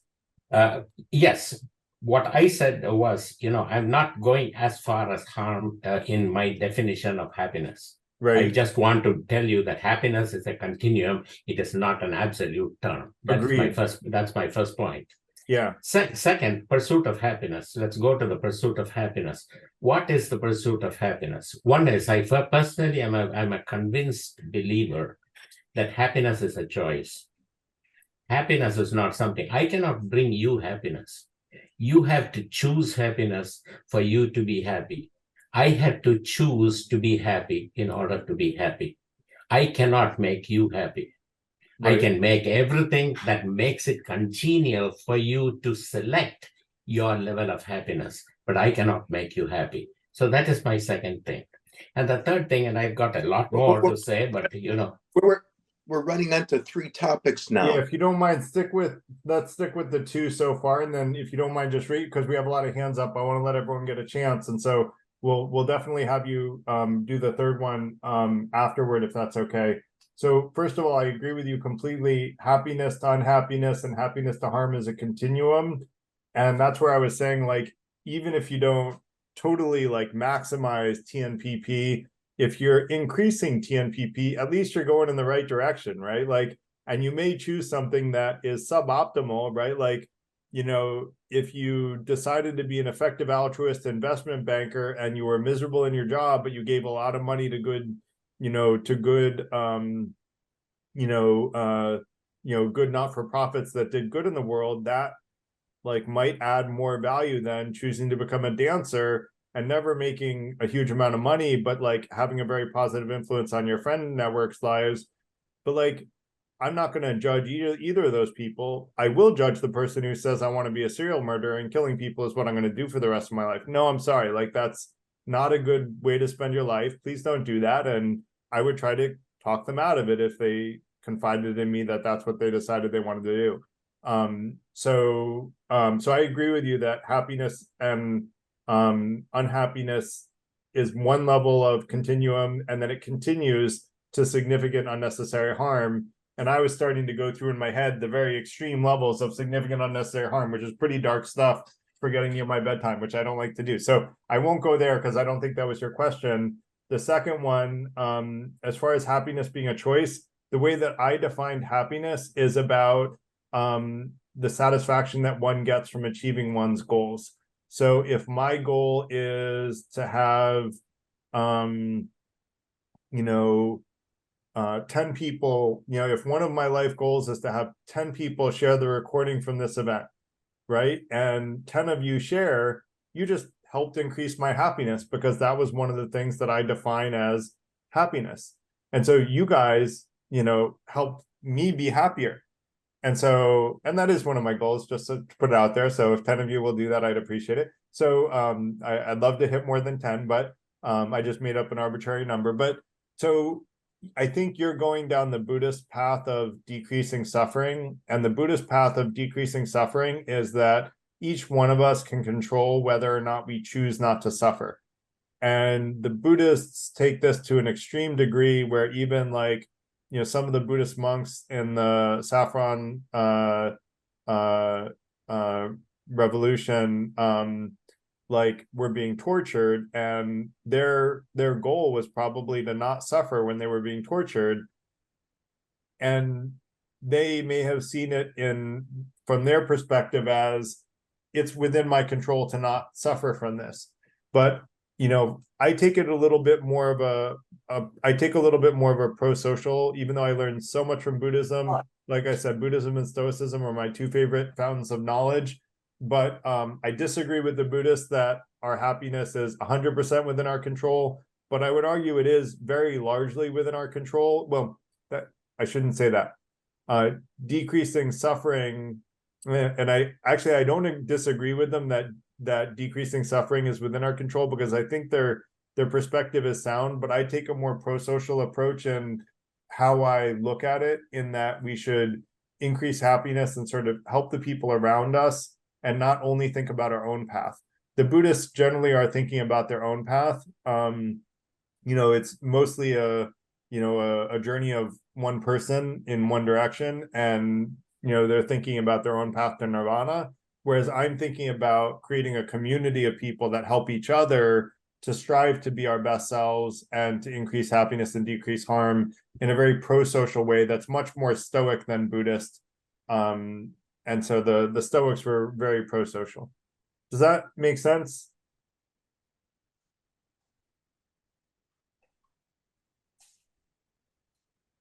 And you may have moved on to something else. So I'll go to Katie next. So I agree with you on how they want to be treated, or at least that's what people want from us. They you know, they want to hear what you want. They want to hear what they want to hear.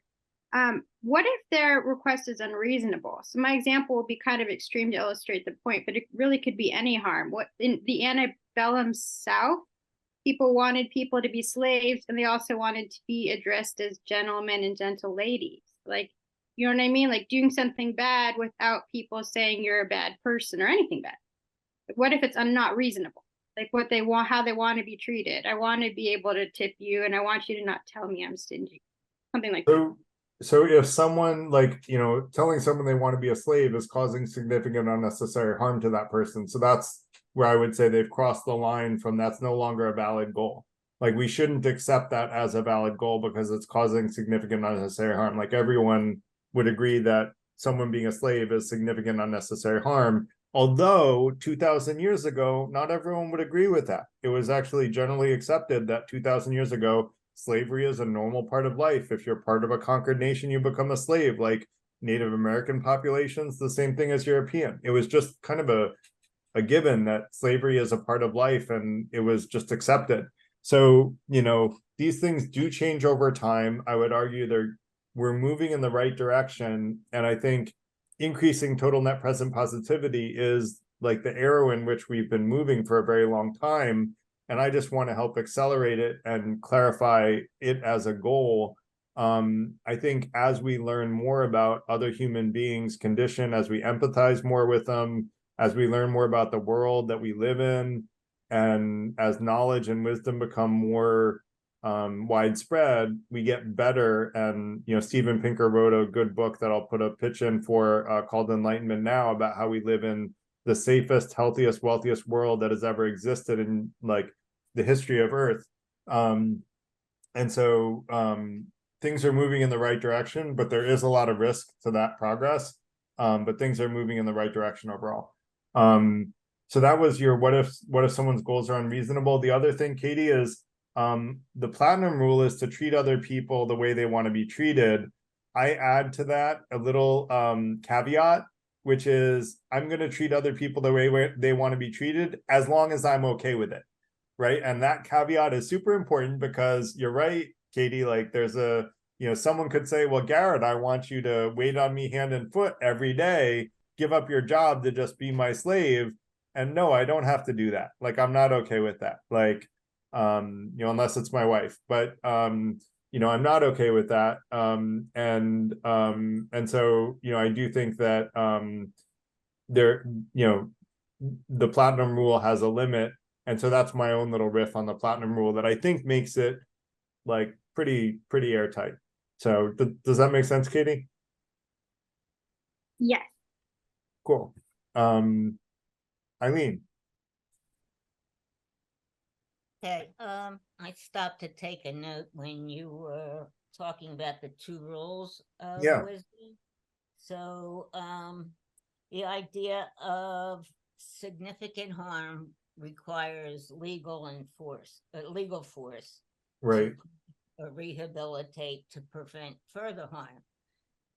When I started thinking about that, I was wondering if you could could punishment be considered unnecessary harm? It's sort of, the wording just seemed, not your wording, but when I looked at unnecessary harm, I thought, well, that's a judgment, and who is it that deems necessary? That seems very black and white, and yet the whole system to me is, 256 shades of gray. Right. Yeah, Eileen, that's a great observation. I never thought of it that way, but I would actually agree with you, although I think that would be a controversial point. But I think someone that came to our event on the prison system would probably be more likely to agree than not, because I think I made a pretty good argument that, punishment actually causes more harm because it increases the recidivism rate, which means the rate at which people, come out of jail and cause that harm again. And so having a prison system focused on punishment actually causes more harm than focusing on rehabilitation. So treating prisoners humanely and focusing on having them rehabilitate back into daily life and get regular jobs is actually decreasing significant unnecessary harm. And so I think that's a very good, astute observation. Yeah.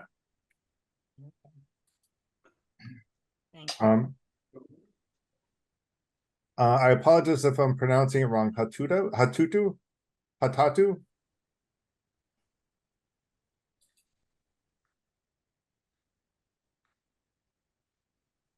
I can't hear you. I'm not sure if you're speaking.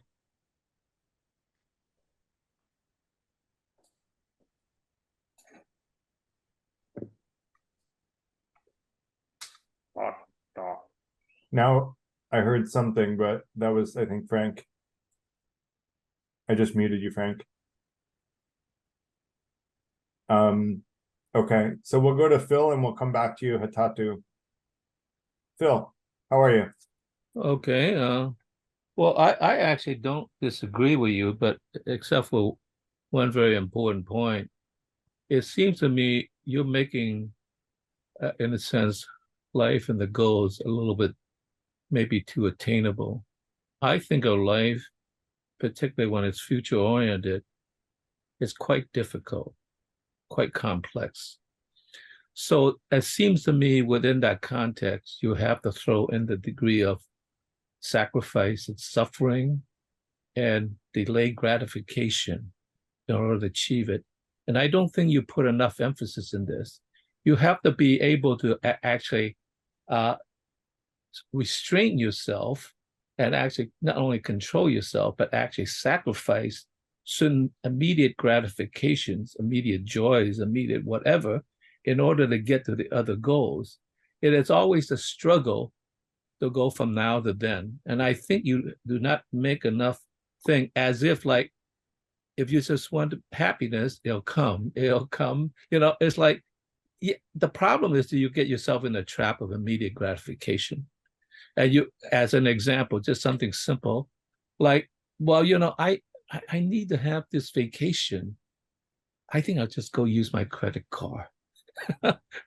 You will get the gratification, I'm sure, but it's going to be painful for you to get out of that as you add on to it. And I think you have to say, no, that's not a really good thing. Let me just sort of like try to save some money and wait. And all that time I'm sort of suffering for not having it, but I will have it without having debt.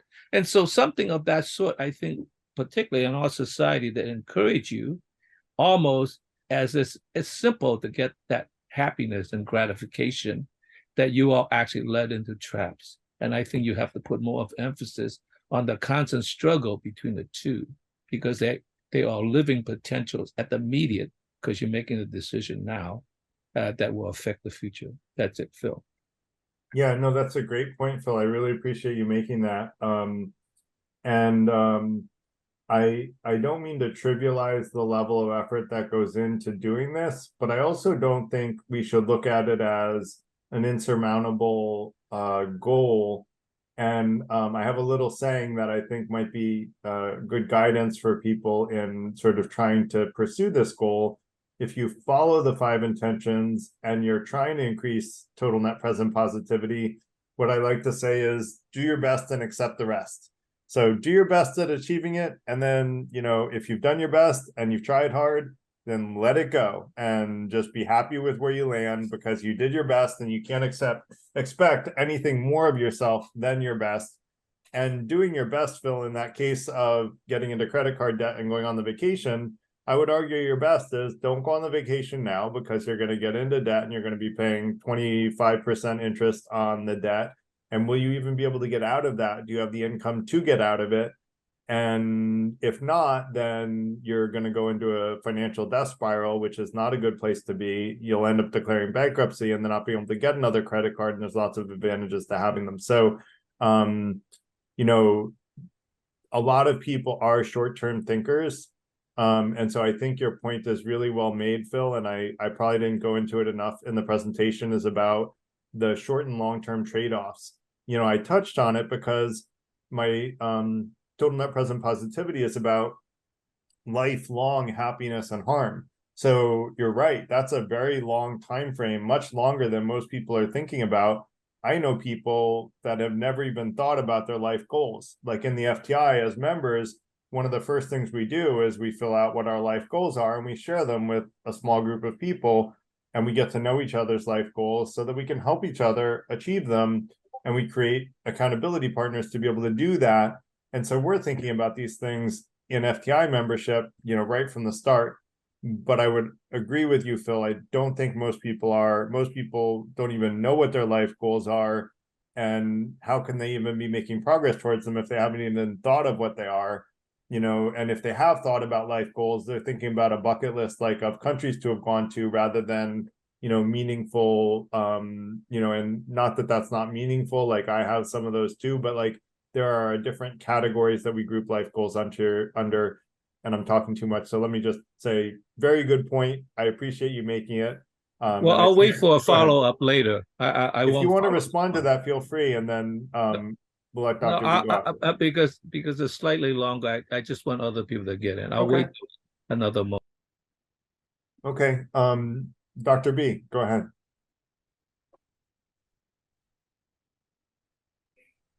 Mike, do you want me to defer to Mr. Hatatu, who went before me but could not get through because of high tech problems? Mike, please respond.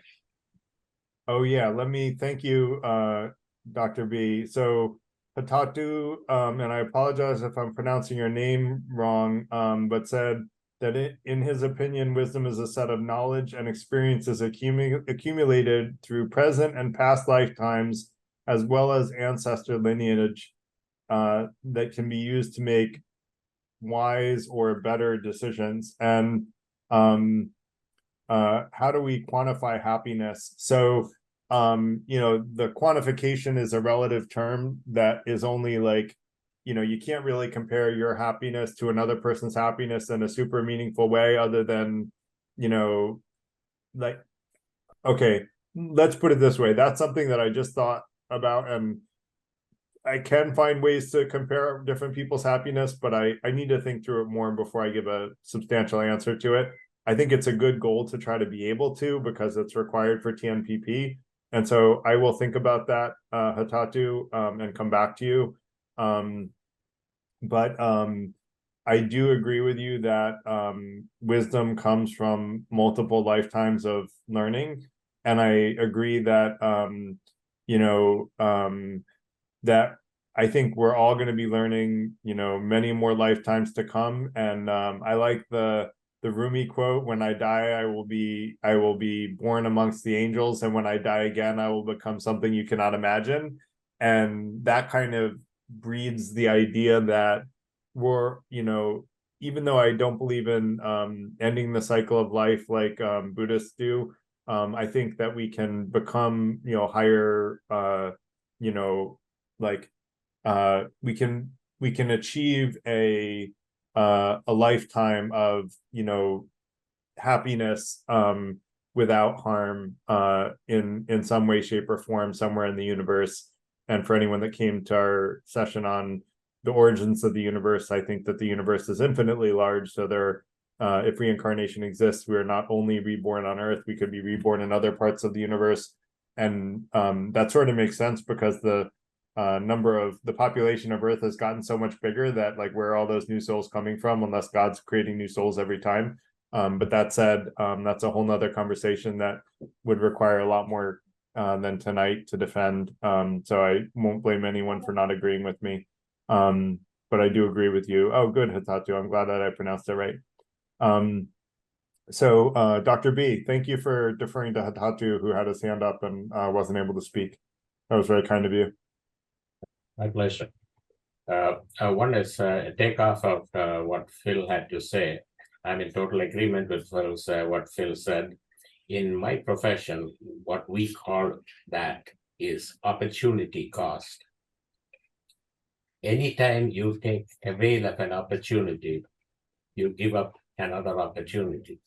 Anytime you purchase a race car, you give up by increasing your bill to pay for it. So that is what I mean. So thank you very much, Phil, for bringing that point into being. In happiness, it is the very same thing. For every iota of happiness that we try to create, there is a certain level of unhappiness that we have to bear as the price we pay to make that happiness possible. So that was the clarification that I wanted to mention. The closing statement I will say, and I will close with that, is I'm a systems thinker. When any action that we take, if it is intended to bring happiness to somebody, it is also causing unhappiness to somebody else. And that is because it is systemic. When we decide that we want to avail of certain resources that we have at our disposal, what we are taking is we are extracting it from somebody who probably could have made a different use for it. So in other words, the whole system is one which we have to be very careful. And the final word on that is happiness is also entirely based on a values system. And I wish, Garrett, that could have been the opening umbrella that we need to mention before we talk about happiness. Happiness in the United States is different from happiness for the Taliban. Two extreme examples of how each person defines happiness. Thank you, Garrett, for listening to me. I appreciate the thoughts that you shared with me. I've learned a lot. I hope I have contributed. Thank you. You definitely have, Dr. B. So let me try to go through these one by one. Opportunity costs. So if people haven't heard of the marshmallow experiment, I want to introduce you to it. It's this experiment that they did in, I think it was the 70s, maybe the 60s. And they put a 4-year-old child in a room and they gave them a marshmallow. And they said, I'm going to come back into this room. And they didn't say how long. They just said, I'm going to come back into this room. And if you haven't eaten the marshmallow, I will give you another marshmallow. And what they did is they kept track of what the children did, and some waited and some didn't, as you would imagine. And they looked at how those children did in life. And it was a test of delayed gratification. And what ended up happening is the children that waited for the second marshmallow were much happier in life, or much more successful in life, I should say, according to the way that the study measured success.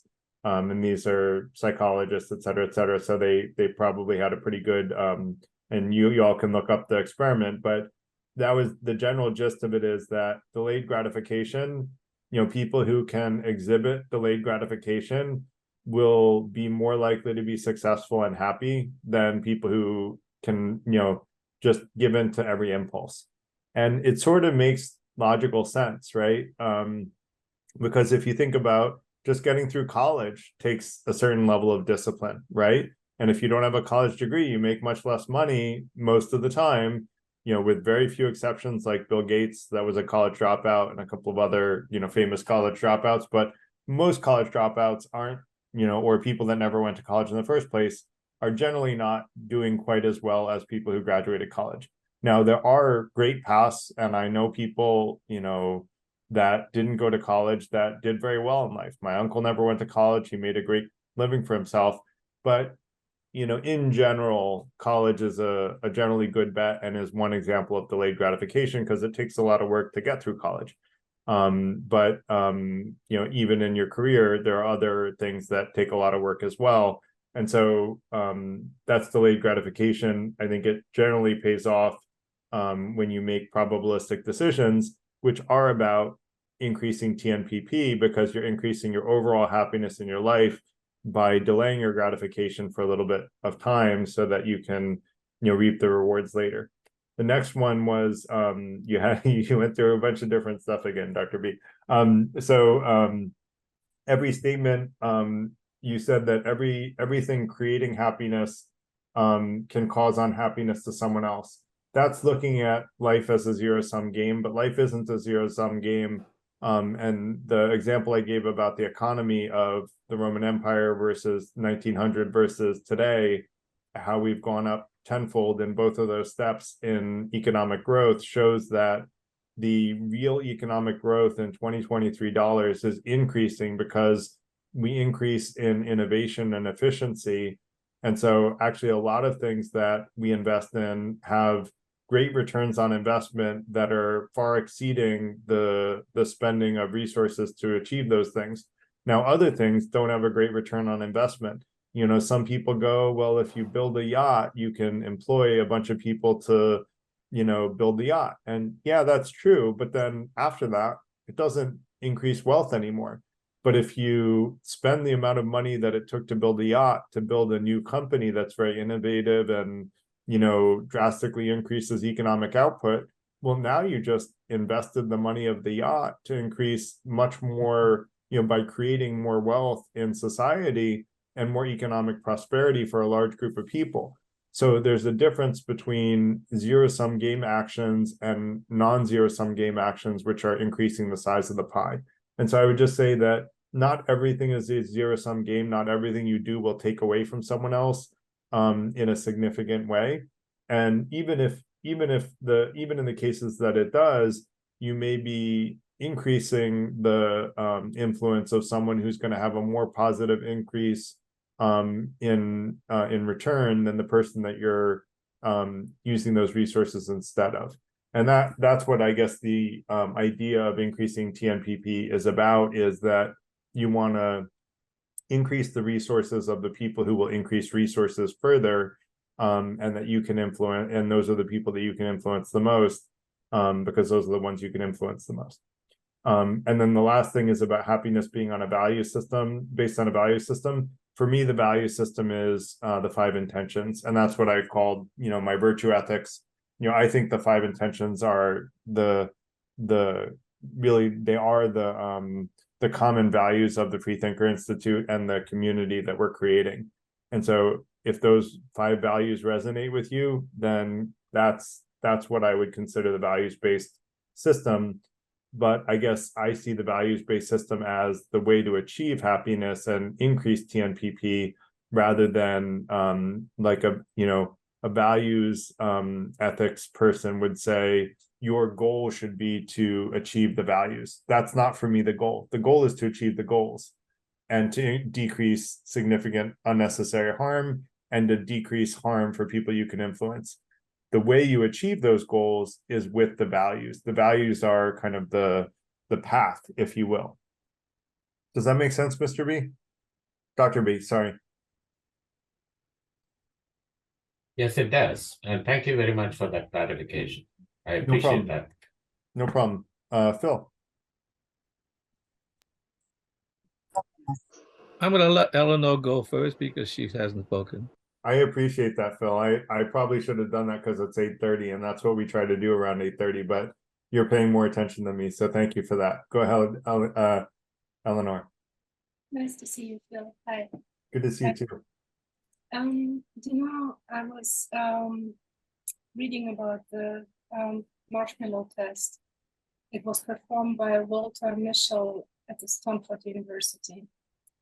I don't believe in this test because, I mean, if you look at some countries which are more poor and don't have sweets or certain toys, and if they get sweets, they have to wait sometimes a couple months until they can consume those.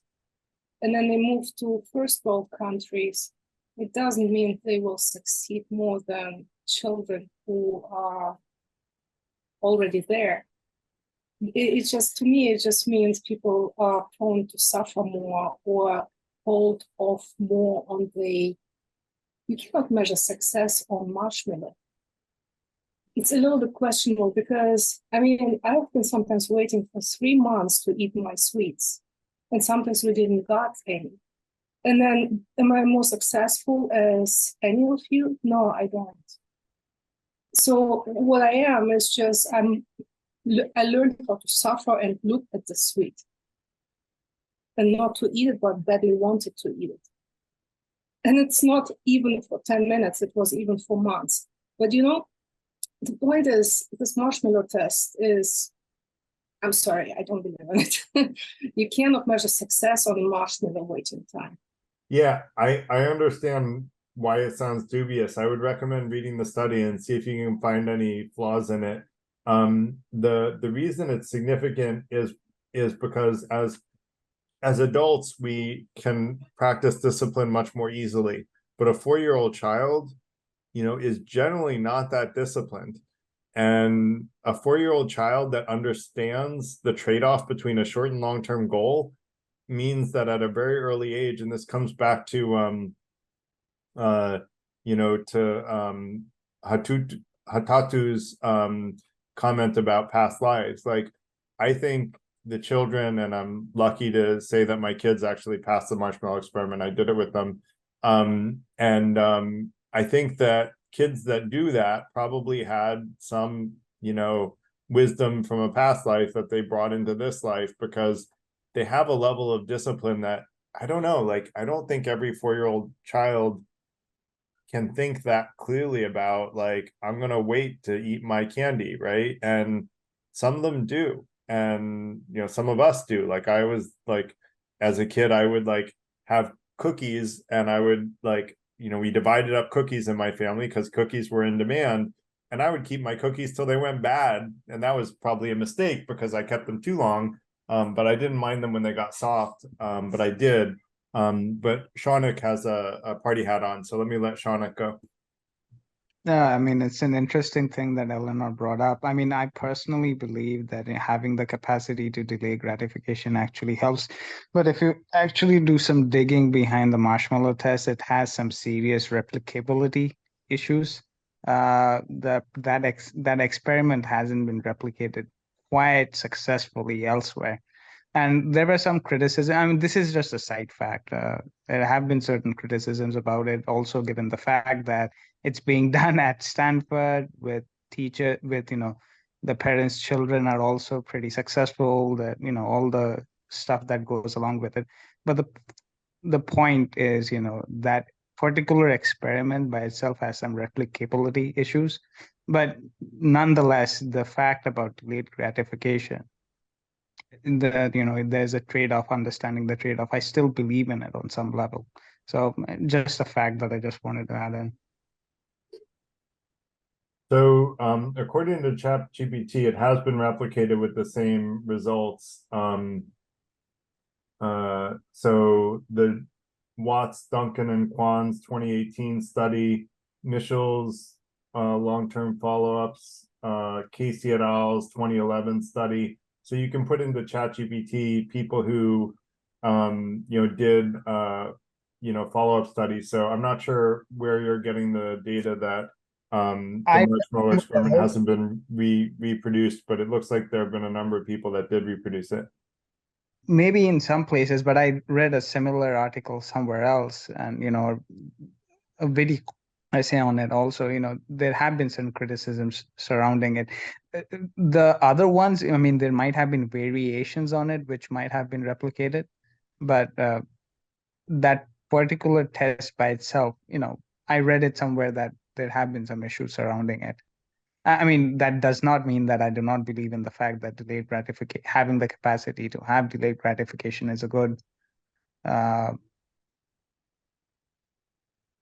good I would just fact check that yourself rather than trusting some article that was written that may or may not be accurate. And I only did a quick fact check on ChatGPT, which is not always reliable. So I could be wrong, but I did ask it to name specific studies and it was able to do that. So I think you could follow ChatGPT's trail of breadcrumbs and see if those are valid studies or if it made them up, because sometimes ChatGPT makes stuff up, as some lawyer found out when he tried to cite case law that didn't exist and got in a lot of trouble. That said, I want to let Phil go. Yeah, I want to go back to my original point, but open it up just slightly. Yeah. I think happiness might be a wrong word, because it seems to me it may be a certain kind of gratification of what's been achieved might be a better way to do it. The reason this came up was, maybe about 10 years ago, I was in a meeting. I'm an artist, a very serious artist. And this was a meeting of, finance and art. And so I thought I'd go to it, maybe add something to it. And when this discussion started, after a while, there was a question like, what do you absolutely need to make your day go right? And this gal, I'm sorry that I scolded her. She said, well, I just can't survive the day without having my latte. At that point, I just blew my mind. Like, they do not understand what it means to be art, to do really serious art. Now, maybe I should have a lighter touch, because one could do art without being really serious and still enjoy it. Okay, that's fine. And I actually said, one should not be allowed to live in Athens until they spend some time in Sparta, because you need to have that sort of discipline to be able to deal with that complexity and like they absolutely did not like what I said, which is, I should have a lighter touch, because people should be allowed to be not as serious as artists. And the reason I brought that up is that, like, for instance, when I think of Beethoven worked very hard for his compositions. There are manuscripts in which he revised, scribbled out, and the struggle to put out something. I suppose you could say, was he happy? Okay, no, I think he was satisfied with the fact that he actually clawed something out of the invisible world and brought it to the world. And that was a deep understanding, a contribution to not only his existence, but everybody else's existence. I think that is like a very deep understanding. The other thing I want to say about this is that is to go and beyond a cliche of like, oh, you know what that was, because by the way, I love Mozart. I'm not going to put down Mozart. They're like, he could just continue to be Mozart the second. He didn't want that. Yeah, and we're thankful for that, although I love Mozart. But the fact is, he provided something new at a dimension, and one has to learn how to see the invisible within the visible world. I always say to people, like, I don't need to go see Mount Machu Picchu. What I'm most interested in is learn to see the beauty within the ugly world that it is. That is opening your eyes to true discovery of what things could be. Because I think what that means is to see the haiku within existence, to actually open up like, wow, I see in this leaf a reflection of the world. I mean, like, that's what you want to teach people.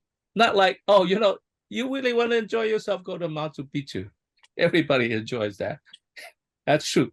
If you learn to teach them that, you could be a poor man and still see inspirational stuff in everyday existence. That's the most important thing. So I'll just leave it there.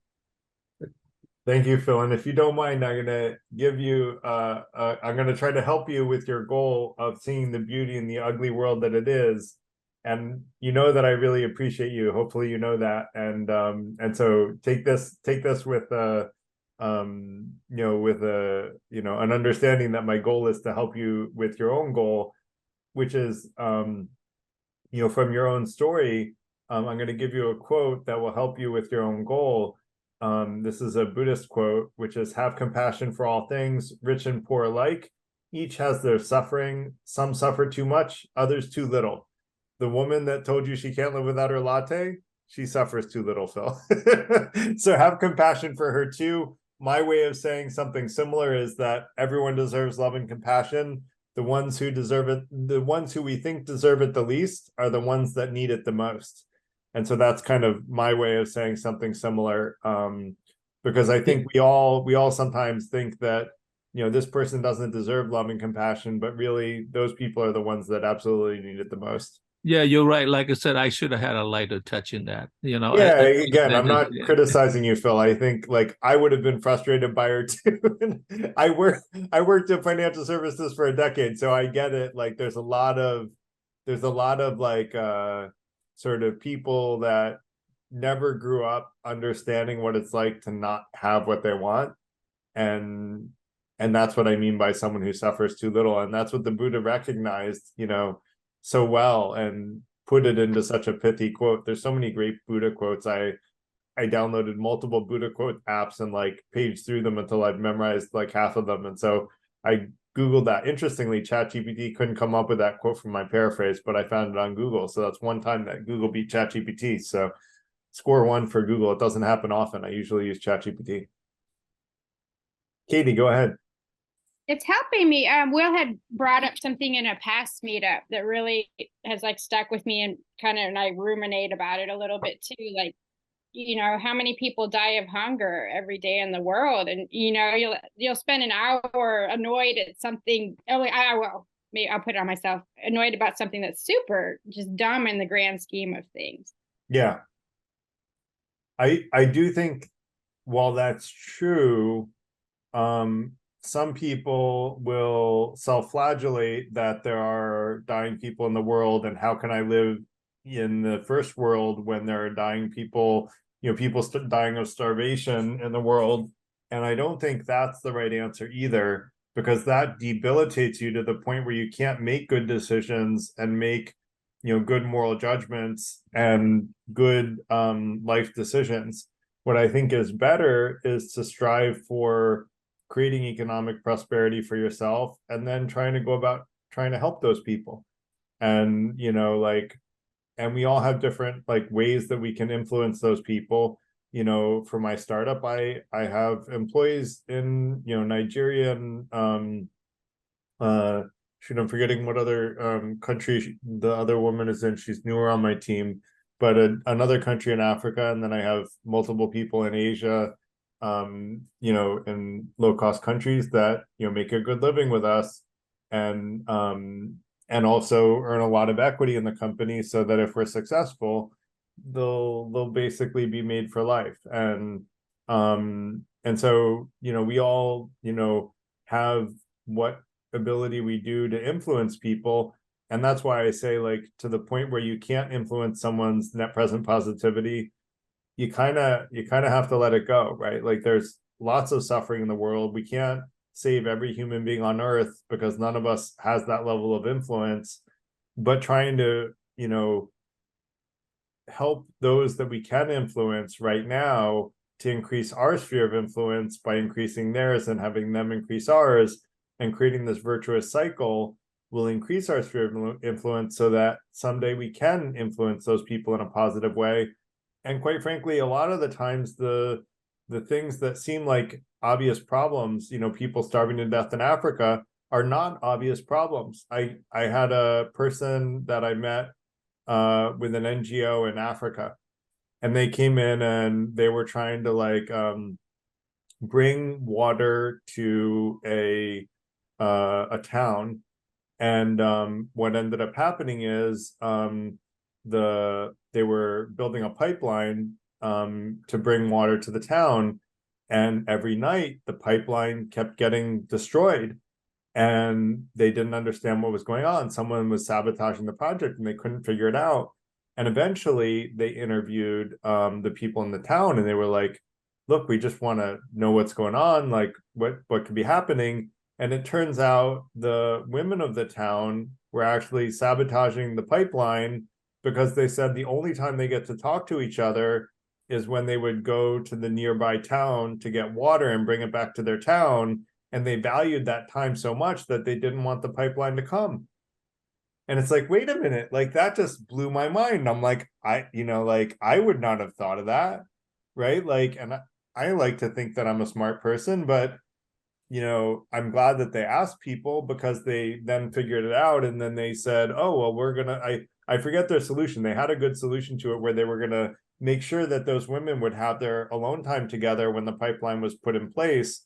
And so, you know, like, I think, you know, like it's so important to listen to other people about their subjective truths and what's important to them and what are their goals, to make sure that, and so many NGOs, I think, don't listen to the goals of the people they're trying to help, that, you know, I think that there would be a lot more good done in the world if, you know, they looked at, you know, and made sure that they were very carefully listening to the goals of the people that they're trying to help. And we should too, to be honest. So let me put it out there that we have in the online community a whole channel dedicated to how can we improve. And I would, you know, really encourage and welcome people to come to the online community, which is through Discord. And I'll post the links to the chat. I would love for people to tell us how we can improve, because, you know, I want to help add value to all of you. And, you know, that's why I do this, is to, you know, be helpful. And so that's what I see as one of my main purposes in life. So, yeah. I don't know if anyone else has questions. We have another couple of minutes. If there are a few more questions, so then I'm going to close out and talk about upcoming events. I have a question. Yeah, go ahead, Michael. Just what was the location of that place where the women were breaking the pipes? It was in Africa, but I don't remember where in Africa. Okay, Yeah, I don't thank you. remember the town or the even the country, to be honest. Michael, to answer that question, I have experienced that very same situation when I was a USAID consultant working in a place called Ciamis in Indonesia.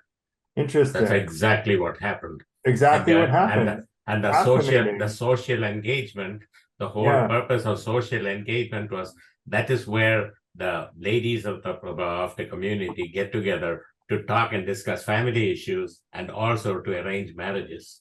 Wow. I learned that the hard way, because I was supposed to be the rural development specialist who was trying to improve the quality of life in that community. And the one thing we USAID specialists don't do is that we seem to find the right answers, but we never ask the right questions. Yes. Lesson I learned. And in fact, you know, I think one of the most important things that I teach in my product management bootcamp is, if you're not solving a real problem, you know, why are you doing it? Like, because if you're not solving a real problem, if you don't know that it's a real problem, why bother? And I would argue the same goes for pretty much anything. Like, if you're not either solving a problem or helping someone achieve a goal, you know, and in the case of tonight's discussion, It was about the problem is I'm suffering from harm, and my goal is this is one of my goals in life. If you're not doing one of those things, what's the point, right? So, like, I would argue those are the right things to go after. That said, Phil, go ahead. Yeah, that story told me something a little different, but it's an important thing.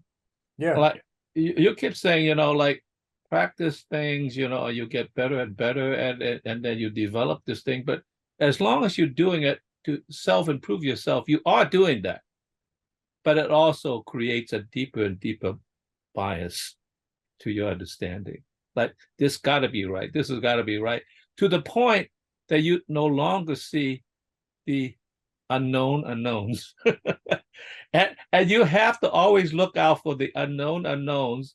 It could just pop out somewhere and say, well, I thought I was doing the right thing, for heaven's sakes. Like, what the hell? Like, I think that is an important thing to, in a sense, counteract your developing a bias.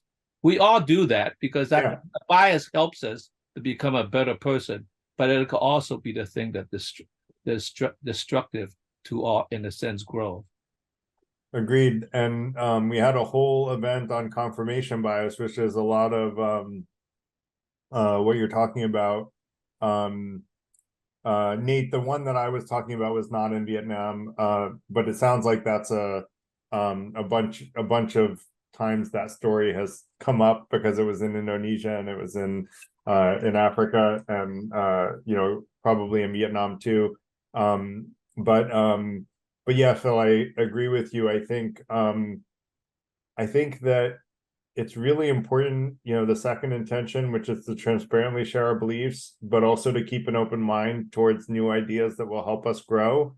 And that humility to know that learning is more important than being right is what keeps those of us that are FTI members focused on growth and learning rather than on being right. Like, being right isn't what's important. Seeking truth is what's important.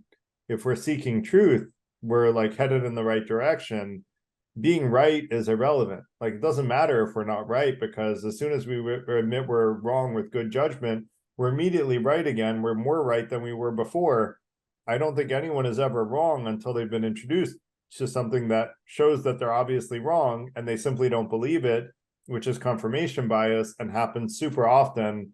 I run into a lot of people who do that. And so I agree with you. I would only say that if you are on that path to seeking truth and listening with an open mind, and your goal is to, pay attention to how often you're right and learn and grow from your experiences and keep improving your critical thinking skills, you will start to realize that you can predict things with a higher degree of certainty as you get better and better at understanding the objective reality that we live in and other people's subjective truths. And as you get better at listening to other people's subjective truths and spending more time listening than talking, and more time helping people achieve their goals rather than telling them that they're wrong, you'll get sort of a sense of confidence that you're headed in the right direction.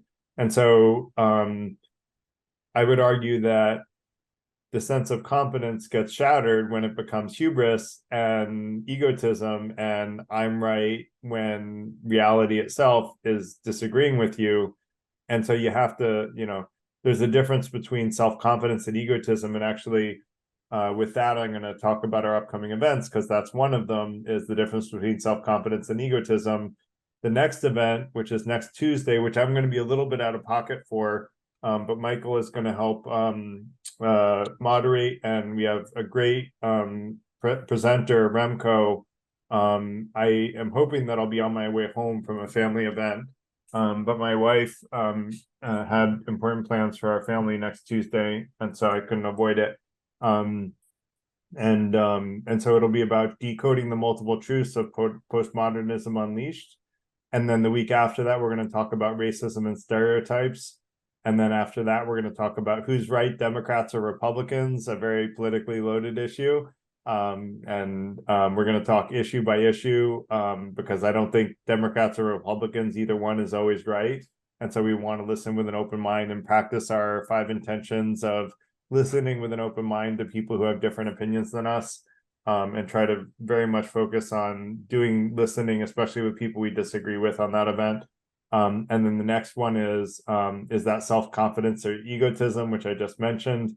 And so that's the next 4 events. So for the next month or so. Hope you guys will be able to come to some of those. And I don't know how many of those are posted, but those are the ones that are coming up. And so keep an eye out when